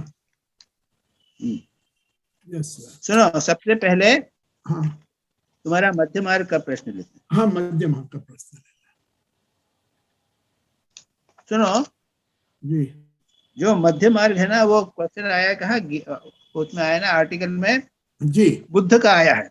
हाँ, बुद्ध ने सब कुछ त्याग दिया और उसके बाद में ही फाउंड आउट है मध्य मार्ग। उस पे तुम घबरा गए, है ना? तो पहले बुद्ध का जो मध्य मार्ग है वो क्या है? यानी बहुत अधिक तपस्या में, पहले बहुत भोग में पड़े हुए थे बुद्ध, और उसके बाद में वो ऐसी कठोर तपस्या करने लग गए कि वो बेहोश होके गिर गए, उठ नहीं पाए। तब उन्होंने मध्य मार्ग बना। इतना एक्सट्रीम नहीं करना, पूरे भोग में डूबे रहना, और पूरा तपस्या में, कठोर तपस्या में शरीर को नष्ट नहीं। तो कौन सा मध्य मार्ग है? इसको कहते हैं अष्टांग मार्ग जी।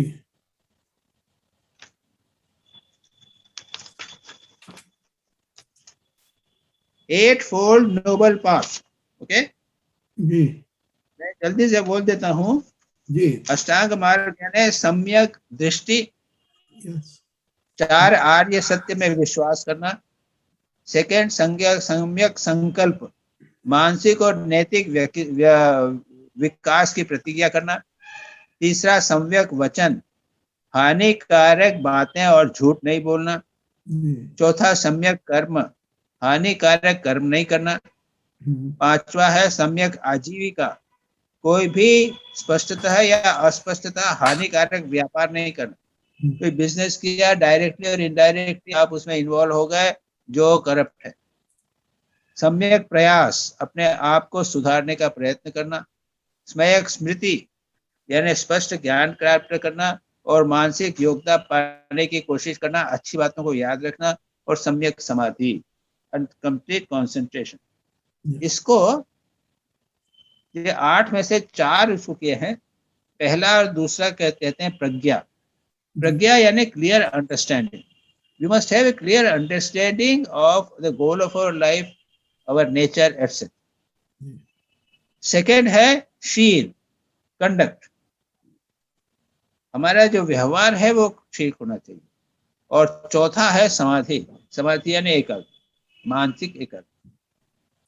तो ये 8 को हम 3 में कर सकते हैं। पहला और दूसरा हो जाता है प्रज्ञा, तीसरा 3 से 6 से हो जाता है शील, और 7वां और 8वां हो जाता है समाधि। जी, तो ये हुआ तुम्हारा सम्यक अष्टांग, सम्यक मध्य मार्ग। मध्यम। अब तुम्हारा जो दूसरा प्रश्न था वो भी बिल्कुल ठीक है। न घर के न घाट के, जी, साधु भी नहीं बने और शादी भी नहीं किया जी, और फालतू का जीवन व्यतीत कर रहे हैं, वो बड़ा भयानक है। रिमेम्बर, बड़ा भयानक, वेरी वेरी बैड। जो तुमने जो कहा है ना, वो हाँ, बिल्कुल ठीक बात। जी, यानी ऐसे भी लोग हैं न घर के न घाट के, ध्यान करेंगे तो ध्यान भी नहीं करेंगे, थोड़े दिन घूमे फिरेंगे और थोड़े दिन थोड़ा ध्यान करेंगे, इससे कुछ नहीं होता। फालतू कुछ नहीं करते हैं, न घर के न घाट के, कुछ भी नहीं मिलता है, भोग भी नहीं कर पाते हैं जीवन में और योग भी नहीं करते। तो ये बात भी तुम्हारी ठीक। जी। अब तुम्हारा दूसरा क्वेश्चन।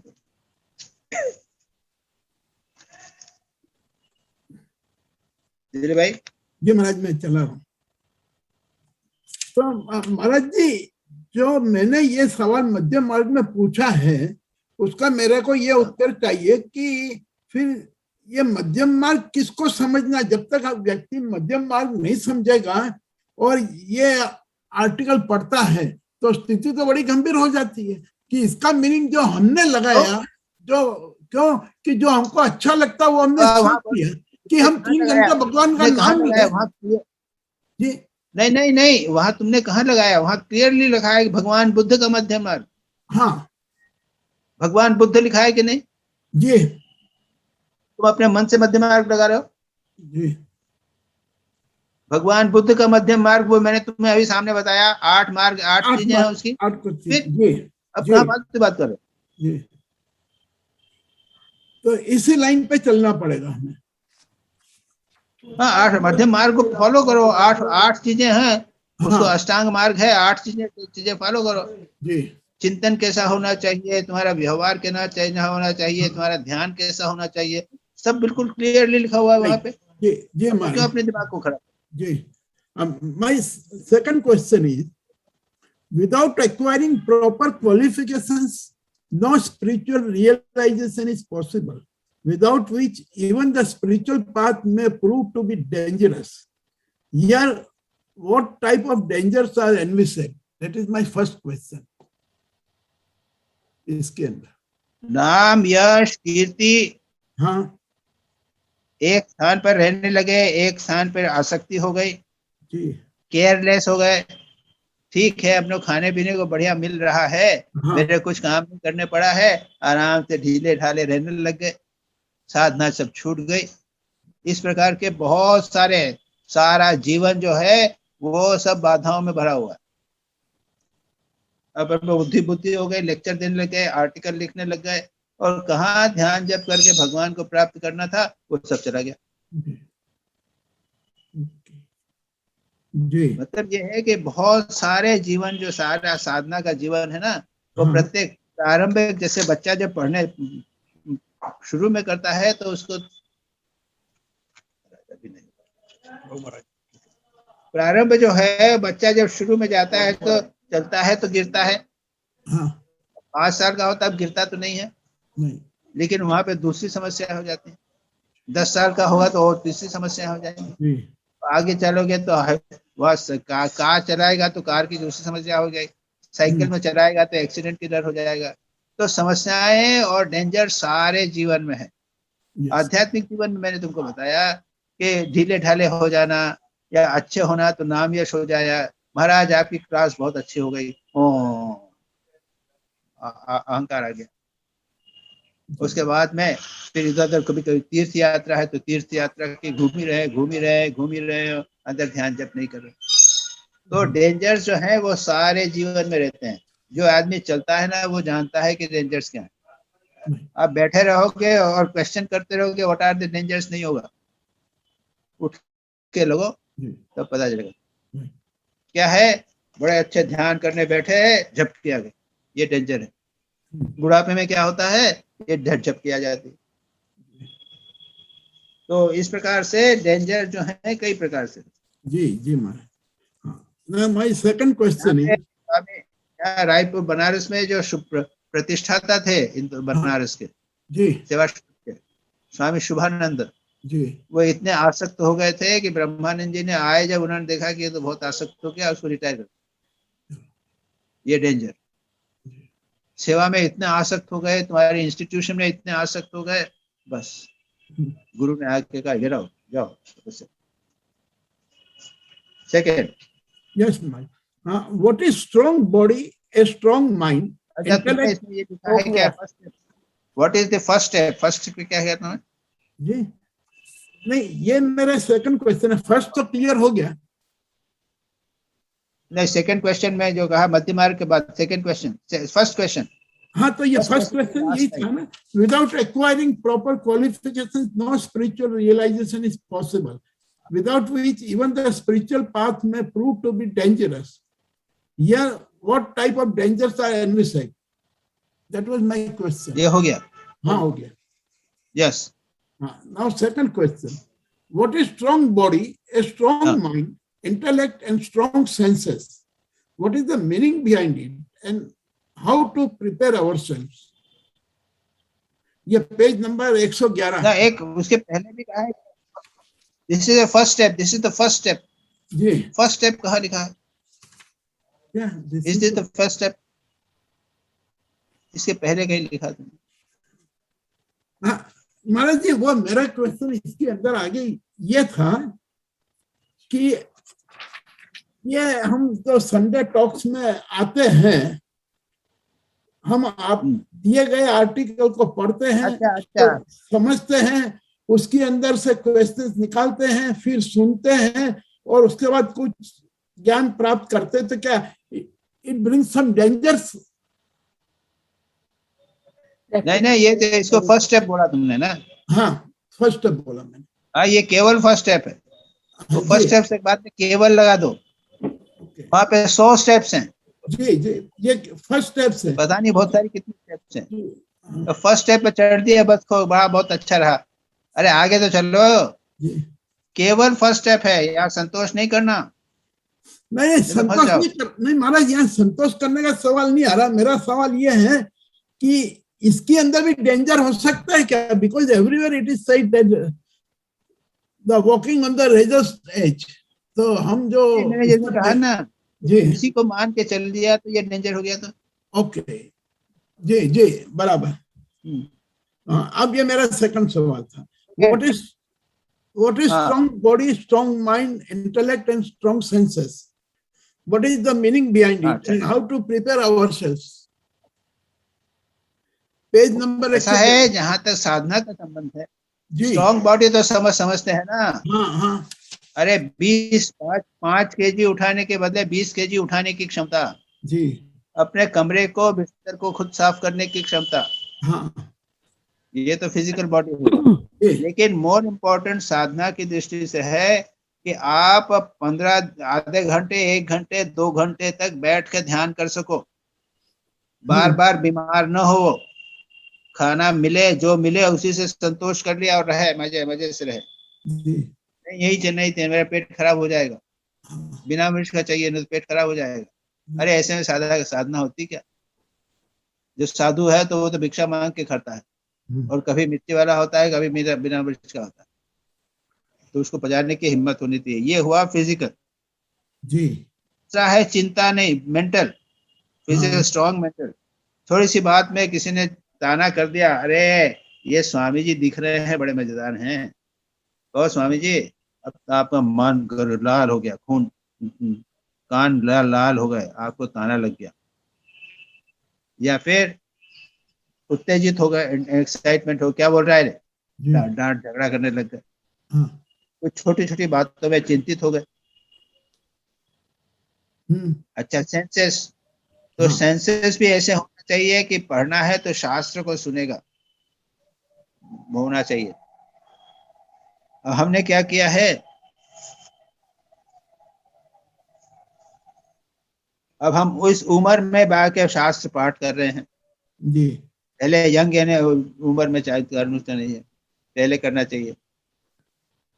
यानी भाई कैसा है कि शरीर मन प्राण बुद्धि ऐसे होने चाहिए कि जहाँ कहीं भी रहें, जहाँ परिस्थिति में रहें, उस समय में भगवान में मन लगा सकें, स्वाध्याय मन चिंतित नहीं होवे, ये बहुत इम्पोर्टेंट।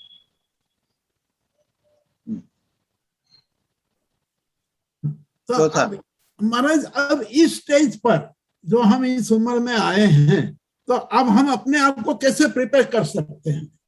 ये आपसे अब बहुत इस उम्र में खींचतान नहीं होती। ये 80 बरस की उम्र में खींचतान नहीं होती। जी। जिस तरह चल रहा है वैसा चलने दो, और जो बर्बाद टाइम फालतू बर्बाद अभी तक किया था वो अब बर्बाद ना करो, बस नहीं कर सकते। जी Maharaj ji, right. Now third question, the soul starts dreaming false dreams, creating no end of fantasy, and also spends its time in sleep and dwelling on past memories.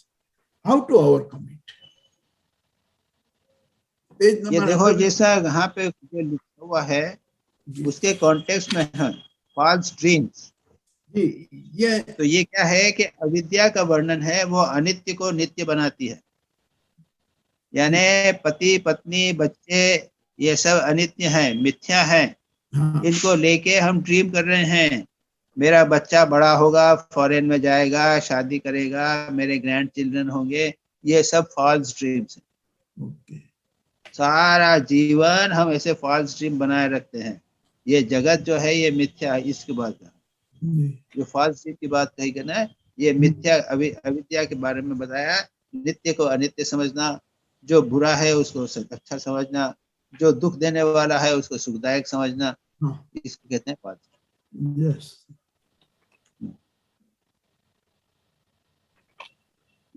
उसके बाद में उन्होंने कहता है फैंटेसी है। फैंटेसी यानी वो विपर्य, स्वप्न है, निद्रा है, ये सारी की सारी पतंजलि योग सूत्र के अनुसार पंचवृत्तियां। अविद्या, अस्मिता, राग, द्वेष, अभिनिवेश, ये क्लेश है। विपर्य, विकल्प, निद्रा, स्मृति, और ये हमको कष्ट देते हैं। इसको दूर करने का उपाय यहाँ नहीं किया गया है। यह है तपस्या, स्वाध्याय और ईश्वर प्रणिधान। तपस्या का थोड़ा भाव रहना चाहिए। भले इस उम्र में ज्यादा खींचतान नहीं करें, लेकिन कभी कभी एकादशी कर लो भाई। आज मैं उगता हुआ खाऊंगा, मिठाई नहीं खाऊंगा, इस पर करके थोड़े से तपस्या करने से कोई नुकसान। तो Maharaj ji, just out of way Debashish ने जो प्रॉब्लम पूछा था, तो उसका सवाल इसी में ही आ गया है कि देवाशीष सर जो कह रहे थे कि फैमिली के साथ रहने में ये प्रॉब्लम है, this is all a false dream. No, these are different things. No, वो तो बेसिकली ले रहा था जी। वो ही was entirely different approach है, लेवल अलग है। तुम फिलोसॉफिकल लेवल से बात कर रहे हो। हाँ जी। मैं फिलोसॉफिकल लेवल से बता रहा हूँ फॉल्स ड्रीम्स का मतलब। जी। फॉल्स ड्रीम यानी जगत को हम मिथ्या समझ रहे हैं, सत्य समझ रहे हैं, और उसको लेके हम सारे समस्या करते हैं। हाँ, यस, ये होगा, वो होगा, वो होगा, सब सत्य बना रहे हैं जी। और ये सब उठ जाएगा। यस, वो उसने दूसरे लेवल पे बात कर रहे हैं। जी। Next question. Try to follow a little asceticism. Do not be too soft. How much and how one should not be too soft? वही तो मैंने कहा कि अरे भाई बिना कहना चाहिए कि बिना कुशन के, बिना एसी के मैं सो नहीं सकता, और मेरे यानी को वो तपस्या। कुशन का बेड चाहिए। जी हाँ, अरे मेरे को कुशन का बेड चाहिए, जी एसी के बिना काम नहीं चल सकता, हाँ और जूता चाहिए, मोजा चाहिए। तो ये छोटी छोटी चीजों पे इतने हाँ, डिपेंड कर गए कि जब जीवन चलता है। बराबर, ऐसा ये बताओ तपस्या आएगी, आपको। बिल्कुल करें। जी sir. Next question. We perform mostly crude actions, and even if we have begun our spiritual life, we fall a prey to various diseases caused by bad emotions. ये क्या मीनिंग इसका? क्या हुआ? पेज नंबर 113 पे ये लिखा है जो मैं पढ़ रहा हूँ। क्या है? We perform mostly crude actions, and even if we have begun our spiritual life, we fall a prey to various diseases caused by bad emotions. राग, द्वेष, ईर्ष्या, किसी ने रूप में कंपटीशन, उसने मेरे से पैसा ज्यादा कमा लिया, कंपटीशन आ गया, ये सब बैड इमोशंस। Yes. सारा जीवन यही चलता रहता है बाबा। थोड़ा ध्यान देखो कि सारा, अभी ये सप्ताह में 1 दिन 1.5 घंटा होता है, लेकिन बाकी समय ये राग द्वेष में ही चला जाता है ना। अहंकार आ जाता है, क्रोध आ गया, तो इससे ब्लड प्रेशर बढ़ जाता है, पल्स बढ़ जाती है, ये बीमारी हो जाती है कि नहीं होती? Yes.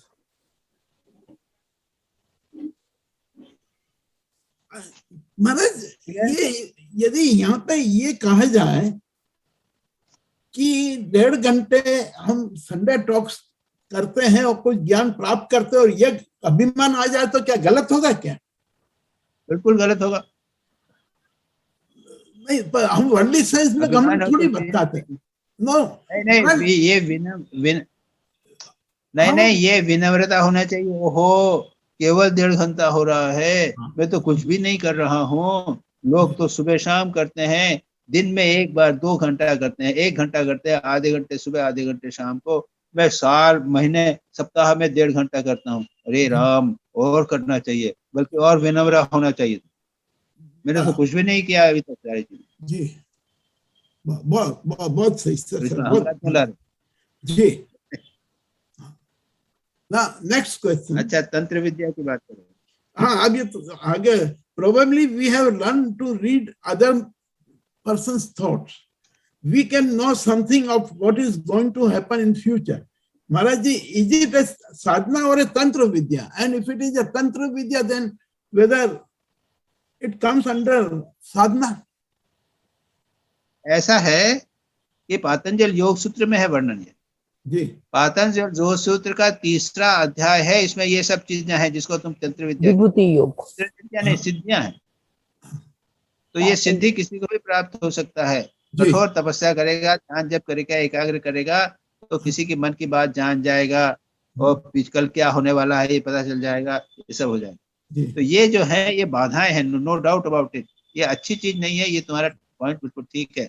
और पातंजल योग सूत्र में ही कहते हैं, चैप्टर में सारा डिस्क्राइब करते हैं, 25-30 सूत्र में, उसके बाद में कहते हैं कि ये साधना की बाधाएं हैं। पातंजल योग सूत्र स्वयं कहता है कि साधना की। जी जी, बराबर। बस महाराज जी, हो गया? जी महाराज जी। ये तो है कि नहीं एब्सेंट?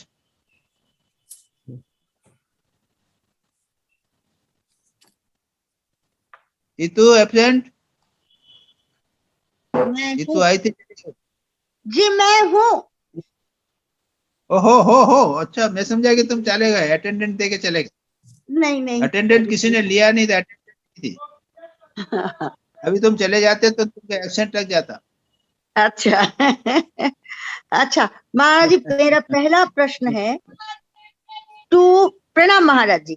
अच्छा, to succeed in meditation, to succeed in meditation is something higher, but only in trying to meditate is it possible to accumulate energy? ये है प्रश्न।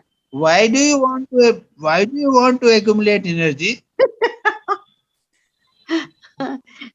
लेकिन एनर्जी अच्छे काम में ही लगता है. Because by energy accumulating energy, I will be able to waste the energy. Oh I will waste the energy in worldly pursuits. नहीं, वर्ल्ड परसूट पे नहीं, अगर मैं अच्छे काम में ही लगाऊं. अगर आप स्पिरिचुअल और अच्छे काम में लगाओ तो ठीक है, ध्यान करने का कोशिश करो, मन को एकाग्र करने में डेफिनेटली एनर्जी आती है. जी, अच्छा.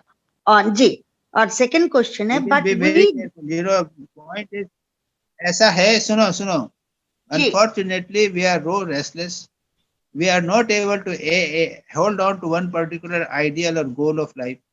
थोड़ा सा एनर्जी किया, वो बाद में इधर उधर डिसिपेट हो जाता है, कुछ लाभ नहीं. हम जहां रहते हैं वहीं के वहीं रह जाते. जी. सेकंड क्वेश्चन है, but we do not succeed in giving these desires a higher turn. They may become like bombshells and wreck our body and mind. This is from the text. And question is, what type of devastation might it bring to one? Concentration बढ़िया हो गया. Criminal dons नाम सुने हैं ना, criminal dons रहते हैं, बड़े बड़े क्रिमिनल्स जी, उनका कंसंट्रेशन योगियों जैसा होता है, मालूम है. अच्छा. और उनके पास में योग लोग जाते हैं, वो लोग योगासन करते हैं. वो बीमारी के लिए उनके पास में ट्रेनर्स होते हैं, बॉडी को ट्रेन करने वाले. They are great yogis, but they are making use of it for criminal purposes. Hitler नाम सुना है कि नहीं, हिटलर का? जी. Tremendous concentration. फिर यानी एक एंगर जो आदमी, जो कंसंट्रेशन आदमी है, वो अगर एंगर करेगा तो भयानक उसकी एंगर जो है ऑर्डिनरी माँ के एंगर से 100 गुना ज्यादा होगा.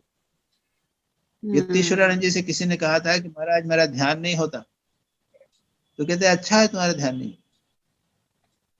तेरा मन तो इतना पापी है, इतना उसमें अपवित्र विचार पड़े हुए हैं, जितना मन कंसंट्रेट होगा तो अपवित्र विचार और बढ़ जाए. ओके जी.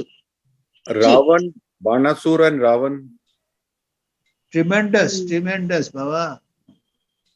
जी. सतीश हो गया, वितु हो गया? जी, हो गया. प्रणाम महाराज जी. प्रणाम महाराज. सतीश, हाँ भाई बोल. महाराज, most of my questions have been answered. फिर भी मैं एक दो क्वेश्चन है मेरे. जैसे फर्स्ट क्वेश्चन है, what is spiritual training? Is it driving the chariot on the right path towards God realization?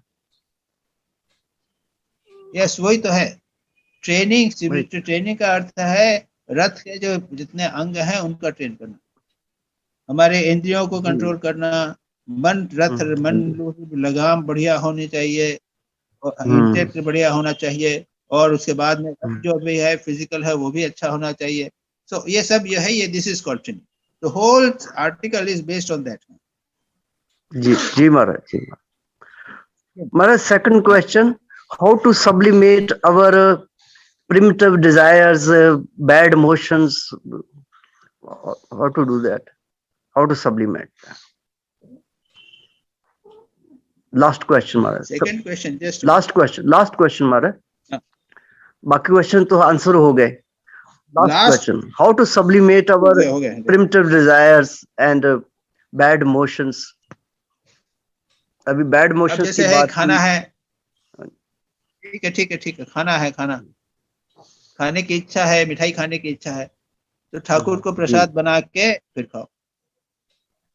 जी महाराज. और ठाकुर को प्रसाद बनाया, उसके बाद 2 आदमी को और खिलाओ.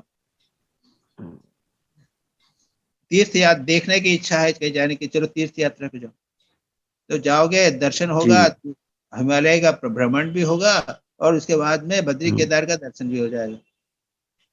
जी महाराज. गाने की इच्छा है तो भजन गाओ. जी. लिखना हो, धार्मिक लेख लिखो. अहंकार है तो क्या करना, मैं भगवान का दास हूं, जी महाराज। तो दीज आर द वे, इसके साथ में जितने काम हैं, जितने विचार हैं, जितना भी हमारी एक्टिविटी है, सबको भगवान के साथ कांटेक्ट करना, ये हुआ सप्लीमेंट। जी जी महाराज, जी महाराज। महाराज प्रणाम महाराज। महाराज 2 ही क्वेश्चन थे, बाकी तो आंसर हो गए। All others have been answered. Sapna Sapna प्रणाम महाराज। यस। मेरा क्वेश्चन भी तो वही है। Our teacher tells us that owing to ignorance of the soul, you have answered that question. नहीं, वो ये said that Actually मेरा why do we confusion, forget about nature? yes, मेरा confusion ये था कि intellect, mind, senses, these are जड़। ना ये बराबर है। So and Jivatma is Chaitanya Swarup. So इतना ignorance कैसे आ जाता है? मतलब कैसे आ जाता है ये तो फिर बात में हाँ हाँ, ये तो you have told that it's Don't Maya। worry about कैसे आया। हाँ हाँ। Don't worry about माया कैसे आई, कहाँ से आई। नहीं, हाँ, बस due to Maya। Okay। Yes yes। अच्छा, वो जो है ना, वो तो हो गया, ठीक हो गया। ओके। जी जी महाराज, प्रणाम महाराज। Now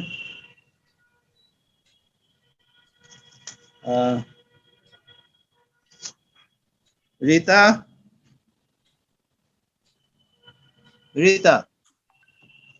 प्रणाम स्वामी जी। ये स्वामी जी, उस समय तुम क्या बोल रहे थे? Now you speak. हाँ, no, I was asking the same question that Dilip bhai asked, page 111, first para. How to build up strong mind, intellect, and senses. And you have answered that. I have noted it. So my other three questions, 2 questions partly answered. I've been trying to gain the grace of my mind by doing japa, reciting stotras, and praying fervently to the Lord. In last 5 years, I've been practicing mostly in my mind while working incessantly. It is not working, I feel. There is a snag somewhere which pulls to lower mind. I cannot locate the snag. Please help Swamiji by showing me how I can practice to win the grace of my mind. ऐसा है? Yes, ये grace of mind का ठाकुर ने जो कहा, you know, there can be various answers. I personally feel वो ठाकुर ने कहा ईश्वर में मन कैसे लगे। हाँ। फर्स्ट क्वेश्चन मास्टर महाशय ने पूछा। Yes yes. सदा सर्वदा भगवान का नाम गुणगान करो, हाँ, नित्यानित्य विवेक करो, साधु संग करो, बीच बीच में एकांतवास करो। ठीक है? ये स्वामी उसके बाद 5वीं चीज उन्होंने और कही है। हाँ। 5वीं चीज है भगवान संसार में दासी की तरह रहो। ओहो ओहो। Remain like a servant. दासी की तरह। हाँ। Yes yes yes. संसार में वो उनके घर पे ये संसार में दासी की तरह रहो। अरे कोई नहीं है तुम्हारा। हम लोग जो जानते हैं ना, हम लोग तो आश्रम में रहते हैं, तो आश्रम हमारा कुछ नहीं है। So similarly, थोड़ी सेवा की है इसलिए रह रहे हैं। हमारा न तो हमारा आश्रम है न हम आश्रम के हैं, वो ठाकुर ने रखे हैं हमको बस। याद रखो, ठाकुर ने तुमको वहां पे रखा है, तुम दासी। और बिफोर यानी और क्या है, you know, you see, make a plan. You know, you have this problem, your constant problem I get. Make a plan. You know, make a plain outline. Before you begin the work, remember God. जैसे यह है कि now Sunday is spent very well. You know, for 1.5 hours you are sitting in Sunday, isn't it? Yes. You enjoy it. Yes, Swamiji. Now try to so many YouTube programs are there. You try to listen them. If you are not able to go to the ashram, try to listen there. आजकल तो ear plug लगा लिया और आप mobile phone में आप YouTube में सारा मिल जाएगा, उसको सुनो। हाँ, और संसार के काम थोड़े बहुत करते रहो। हाँ, you know, this you have to find out the ways and means in your situation. If you can go to the ashram every day, very good, but you cannot do it. Yes, Swami. So you mobile phone में आपने earphone लगा दिया और continuously सुनते रहिए। Yes, Swami. And that is what I have been doing. Yes, Swami. The other question is, I hardly get time to sit and reflect. I cannot, because I cannot avoid the situations. Please tell me how to get up and do and continue internal remembrance of God and mental japa. ऐसा है कि suppose I were to give you some homework. Yes, Swami ji. Suppose I say, Rita, you from Sri Ramakrishna Vachanamrit, find out where Swami Thakur has been in Samadhi. Yes. And I give you 1 month time. Now what will happen? While doing work, you will go on thinking of that. Yes. I will practice. This I will practice. And I practice that. See, what we do is we're the doctors, but with translation work we're doing. The whole book, Meditation, Spiritual Life, I translated. While remaining a doctor, very busy doctor. So what will happen? For 3 hours, I will see patients. When I come to the hospital, come to my room, I immediately open the book and start translating. The mind becomes concentrated and separated. So these are certain techniques, you know. Just telling that and then Bhagwan ko yaad karna itna आसान नहीं. तो ऐसा करो, take some translation work, some duty, and then every day do, whenever time you do. When you are very busy and then you cannot sit for meditation, you just do it. You keep your mind busy. Secondly, remember one important thing you see, Bhagwan has given, God has kept us in the situation which is best suited for you. Remember, we don't realize it. We are in the best situation, but we are not making use of it. जो सा भी थोड़ा बहुत time मिलता है उसको अगर भगवान टाइम मिलता है उसका यदि उपयोग करोगे तो भगवान और टाइम देंगे. आपको 1 घंटा टाइम मिलता है, 15 मिनट ध्यान करते हो तो भगवान कहते हैं कि ये कंप्लेन क्यों करता है, 2 घंटा दूंगा तो बर्बाद करेगा. So you are kept in situation to make full use of it, then you will given better spiritual situation. It's a very important. Yes. And the last question is, what is actually right understanding? How does one know that one's understanding is right? How to develop right understanding? I'm a little confused on this right understanding. Don't worry about right understanding, you know, is a very, I read that article and that portion also. Maharaj has spoken as a gentleman. But you know, at the various levels, that right understanding can be there. Who you are, right understanding about yourself. This is very important. Yeah, who you are. I am not the body. No. I am not a soul. Mind. I am not a Miss Rita. I am an intellect. I am a Atma. This you understanding you don't have. Then what is the goal of your life? You must have a clear idea about the life. Then we must have clear idea about right understanding about the our duty. So ourself, our goal, our duty, our relation with others, we must have very clear idea.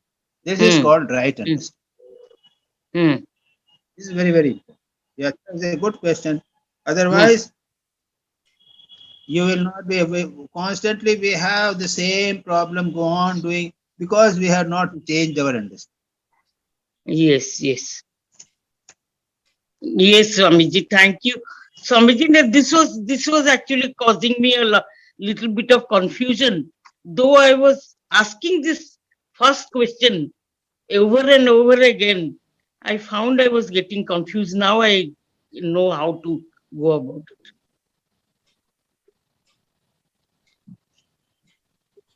Yes, Swamiji. Thank you, Swamiji. Now, Shivani has come. Shivani is absent. और किसी का question रहा है क्या? महाराज मेरा है. हाँ हाँ बरोबर. और वेरी सॉरी. मैं पहला प्रश्न है, आई वांट टू आस्क जो ये मेन मतलब heading of the article, what is the main difficulties which are compared with the sharp edge of razor? The actual the avidya is the main problem ki kya hai? For that I want to know. No, there is no single कोई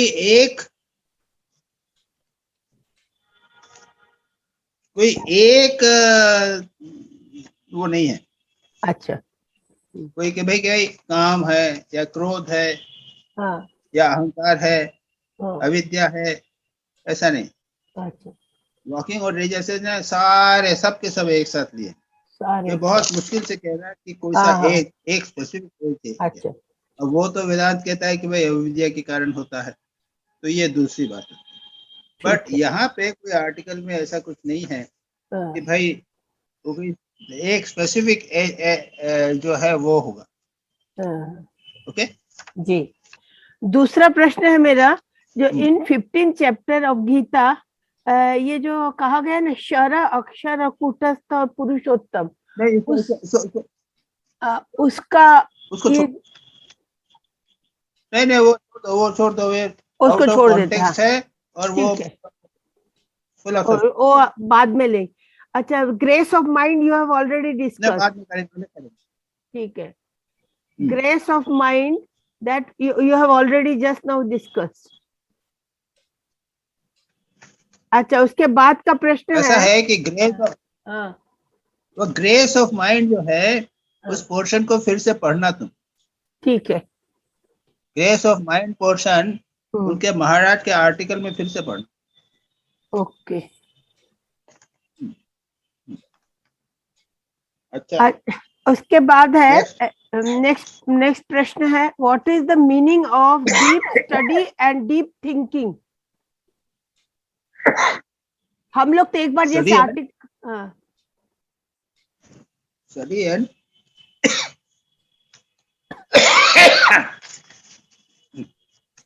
अरे बाबा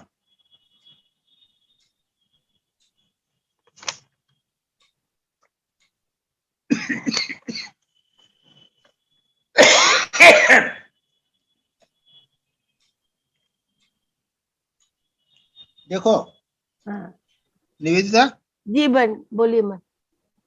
तुम्हारा जो तीसरा question है grace of mind जी, तो उसमें मैंने पहले ये बताया है कि ठाकुर ने जो कहा है ना कि भगवान में मन कैसे लगे जी, सदा सर्वदा भगवान का नाम गुणगान करना, वो 4 चीज, और संसार में कैसे रहे तो दासी की तरह. तो ये तो है, लेकिन इस आर्टिकल में अगर सावधानी से पढ़ोगे तो ये है कि ग्रेस ऑफ माइंड क्या नहीं होती, कि जब माइंड की ग्रेस नहीं होती तो not inclined towards spiritual idea. मतलब ये कि ठीक है. Mind must be open to truth. There must be real love for spiritual ideal. And then Swamiji ने किया था कि gave a story of the vice presidents. तो वाइस प्रेसिडेंट्स ऐसे नहीं बन जाते हैं कि मैं 12 वर्सेस थर्ड और तीसरा 13वां मुझे बता दो. 13वां बनाओ. हाँ, ठीक है. मतलब ये है कि ग्रेस ऑफ होने के लिए तुमको स्पिरिचुअल प्रैक्टिस होना चाहिए. ठीक है. जी. उसके बाद है डीप स्टडी और डीप थिंकिंग. हाँ, ऐसा है कि वो डिसल्टरी थिंकिंग है ना, तो डिसल्टरी थिंकिंग के बारे में है कि जैसे एक पेज आज पढ़ा, फिर 2-4 दिन नहीं पढ़ा, फिर दूसरे दिन पढ़ लिया, 2 पेज हाँ लेटे लेटे पढ़ रहे हैं, लेटे लेटे हाँ पढ़ हाँ रहे हैं, हाँ, यानी किसी भी चीज में सीरियसनेस नहीं। ठीक है। तो डीप थिंकिंग के लिए हाँ यतीश्वरानंद जी को स्वामी ब्रह्मानंद जी ने ही सजेशन दिया था, हाँ राइट 1 आर्टिकल एवरी वीक। ठीक है। अब हम तुमको यदि कहें हम्म, कि तुम एक आर्टिकल लिखो ठाकुर के ऊपर, हम्म, तब तुमको नोट्स बनाने पड़ेंगे, बैठना पड़ेगा, चिंतन करना पड़ेगा, सब रेफरेंस लेना पड़ेगा। ये हो गया ना डीप थिंकिंग। जी निवेदिता, जी महाराज, हम तो नोट्स तो हम लोग बहुत बनाते हैं महाराज, पर whether it is deep thinking और नॉट, ये नहीं नोट्स तो बनाए, प्रवचन में गए और प्रवचन में नोट बना लिए, उसके बाद हाँ में कभी जिंदगी भर में देखते ही नहीं। हाँ जी जी और कुछ लोग मेरे को मालूम है वो सब पढ़ते हैं तो अंडरलाइन करते हैं, हाँ हाँ और फिर वो भी बुक को कभी नहीं देखते। No, that will not do. जी महाराज। You have to say, suppose you have to write an article, you will have to deeply think. जी Fifth article. फिफ्थ क्वेश्चन है, what is the meaning of manifestation of supreme spirit and the union of atma and supreme spirit? तो ये मैं पूछना चाहती हूँ, अब ये कहाँ पे है, पढ़ो तो। It is in the page 115। कहाँ पे है ये बताओ। 115 नहीं है वहां पे, नहीं है वहां पे, फाइंड आउट।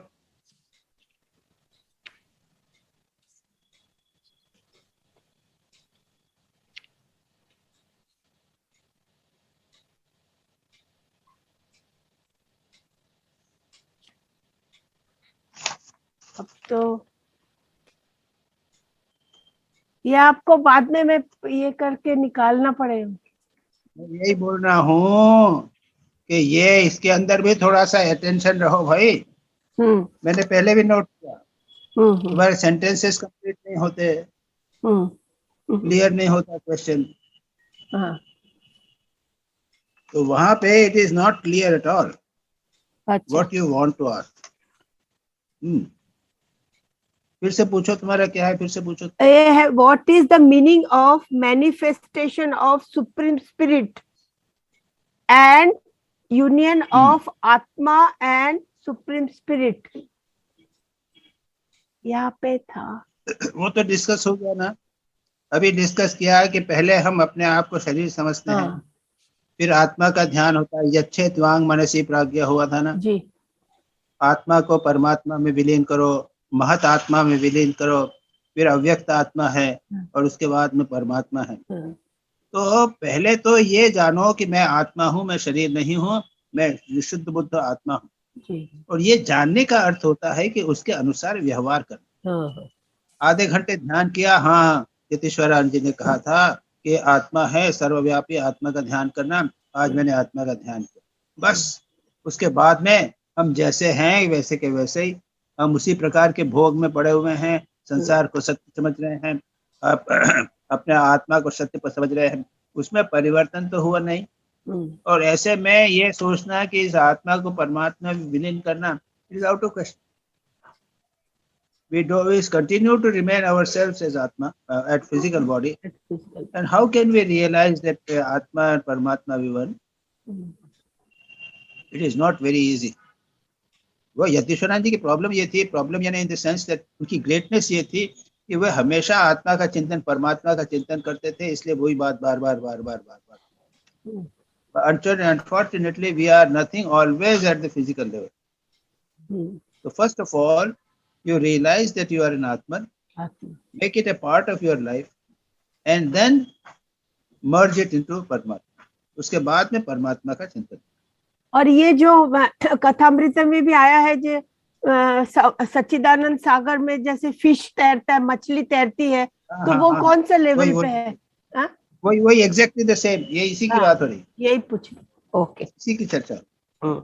महाराज ये पेज 114 में है जो शायद कह रही हैं, वो कहते हैं by thinking of the infinite one comes to have something of the infinite's nature.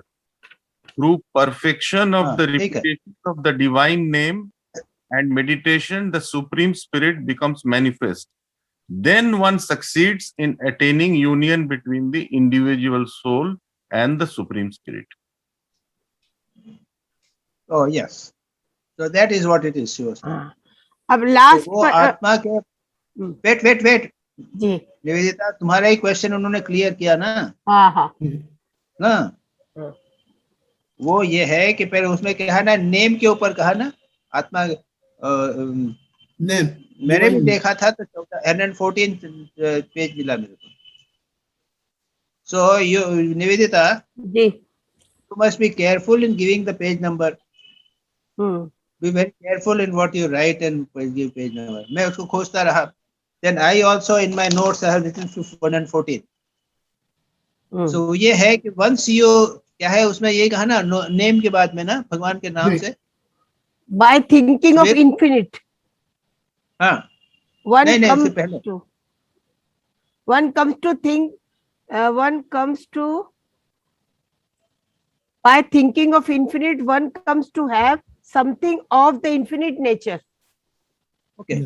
Through the perfection of repetition of divine name and भगवान का meditation. नाम जब Meditation. The Supreme Spirit becomes भगवान के नाम manifest. का जप करो, भगवान के नाम का जप करो और परमात्मा का चिंतन करो।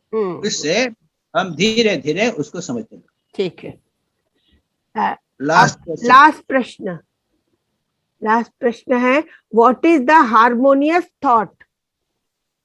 ये उसके ऊपर जो पैराग्राफ है ना, ये पैराग्राफ पढ़ डालो तो उसमें पूरा दिया हुआ है।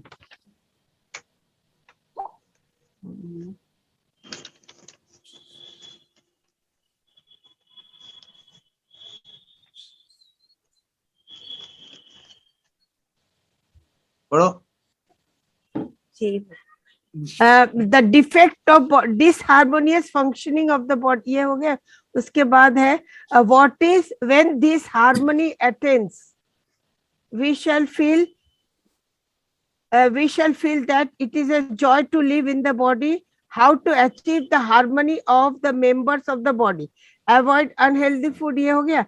लास्ट में महाराज ने कहा important how do you get harmony, avoid unhealthy food, पूरा पढ़ो उसको। How to achieve this harmony of the members of body, avoid unhealthy food, live a regulated temperate life and perform selfless work, lead to a moral life. Harmonious thoughts and action make the body harmonious. हो गया। You already got the answers there. बिल्कुल clear है ना? जी हाँ। 4-5 points very clearly Maharaj ji written. जी healthy food लोगे, harmonious activity करोगे। ओके जी महाराज, प्रणाम। Any other questions? Maharaj ji एक सवाल पूछ सकता हूँ मैं? आप पूछिए। अरे आप तो हमेशा जो चाहो तो पूछ सकते हो, आपके लिए सब छूट है, बहुत बड़ी छूट है। मन को कौन चलाता है? Who is the driving factor of the mind? अरे तुमको क्या लेना देना मन को कौन चलाता?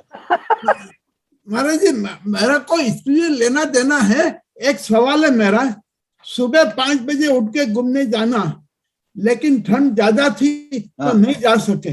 मेरे माइंड ने सोचा था कि सुबह 5 बजे घूमने जाना है, सुबह उठा, ठंड ज्यादा थी नहीं जा सका। तो क्या इससे हम बॉडी ओवर पावर्ड माइंड तो वो ठंड के कारण नहीं गए, उसमें प्रश्न खत्म हो गई बात। नहीं तो body is over powered mind, तो प्रश्न तो खत्म हो गया ना। नहीं महाराज जी मेरा सवाल ऐसी चीज तो नहीं मेरा ऐसी चीज जो है, हाँ नहीं ऐसी चीज तो ठंड के दिनों में होना चाहिए। हम बनारस में जब थे ना पहले जवान उम्र में, तो साल भर रोज, हर साल भर 1 साल पूरा रोज गंगा स्नान करते थे सुबह 4 बजे जाके। ठंड होवे बारिश होवे गंगा स्नान करके विश्वनाथ मंदिर जाकर करते। 1 साल पूरा करा, तो जवान उम्र में किया है, अब नहीं करते। तो जिस दिन ठंड होवे उस दिन स्नान नहीं करना, देर से करना, जल्दबाजी में मत उठना, और उठोगे तो भी कंबल के अंदर बैठ के ध्यान करना, जप करना। मजाक नहीं कर रहा हूँ, नहीं महाराज जी बराबर, मैं आदर्श प्रस्तुत कर रहा हूँ जी। नहीं अरे बाबा, मेरा ज्यादा माना खींचना नहीं करो। नहीं, सवाल ये था ये सब जो है जी, ये कौन चला रहा है? ये प्रकृति माँ चला रही हैं। जी जी, माँ, माता प्रकृति, जगदम्बा, जो कुछ कहो, हाँ, वो सब को चला रही हैं। जी। पर अब उसे प्रार्थना करो कि माँ जरा ठीक से चलाओ, क्या करना है क्या नहीं करना है बताओ, जी, मन को कैसे करना। लेकिन बाबा इस उम्र में बड़ा मुश्किल। खींचतान कर हमारे स्वामी जी कमलानंद जी, जिनके साथ में जाके रोज में पैर से बैठता पड़ता हूँ, वो बेचारे एक दिन खड़े हुए और गिर गए। भारी शरीर है, थोड़ा रोज देखे जाते हैं, गिर गए, और वो घुटने में दर्द हो गई है, और वो क्रच लेके चलना पड़ रहा है। अरे बाबा क्या करोगे Maharaj? Middle path also changes according to age.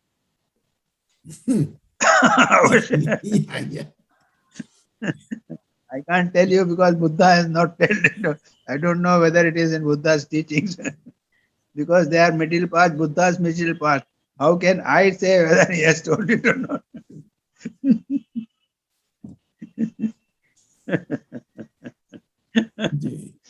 हर विहारस्य जो है वो भी तो यही है, लेकिन वो उम्र के हिसाब से इट कैन गेट मॉडिफाइड।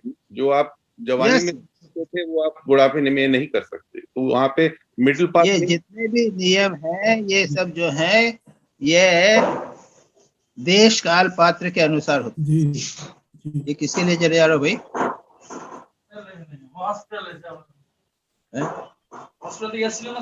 अच्छा अच्छा उन्हें যাচ্ছে না। আরে বাবা আমার ভয় হলো আর কার কার না না হসপিটাল দেখি সুপেন মহাজকে বললাম না আমি বললাম যে আবার কাকে নিয়ে আসছো। ठीक है जी महाराज जी, कुछ रह तो नहीं गया? ओके प्रणाम महाराज, प्रणाम। शांति मंत्र, शांति मंत्र। Happy Diwali to all महाराज।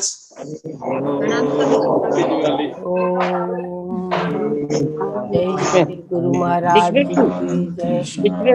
महामाई की जय, जय स्वामी जी महाराज की जय। कृष्णार्पणमस्तु।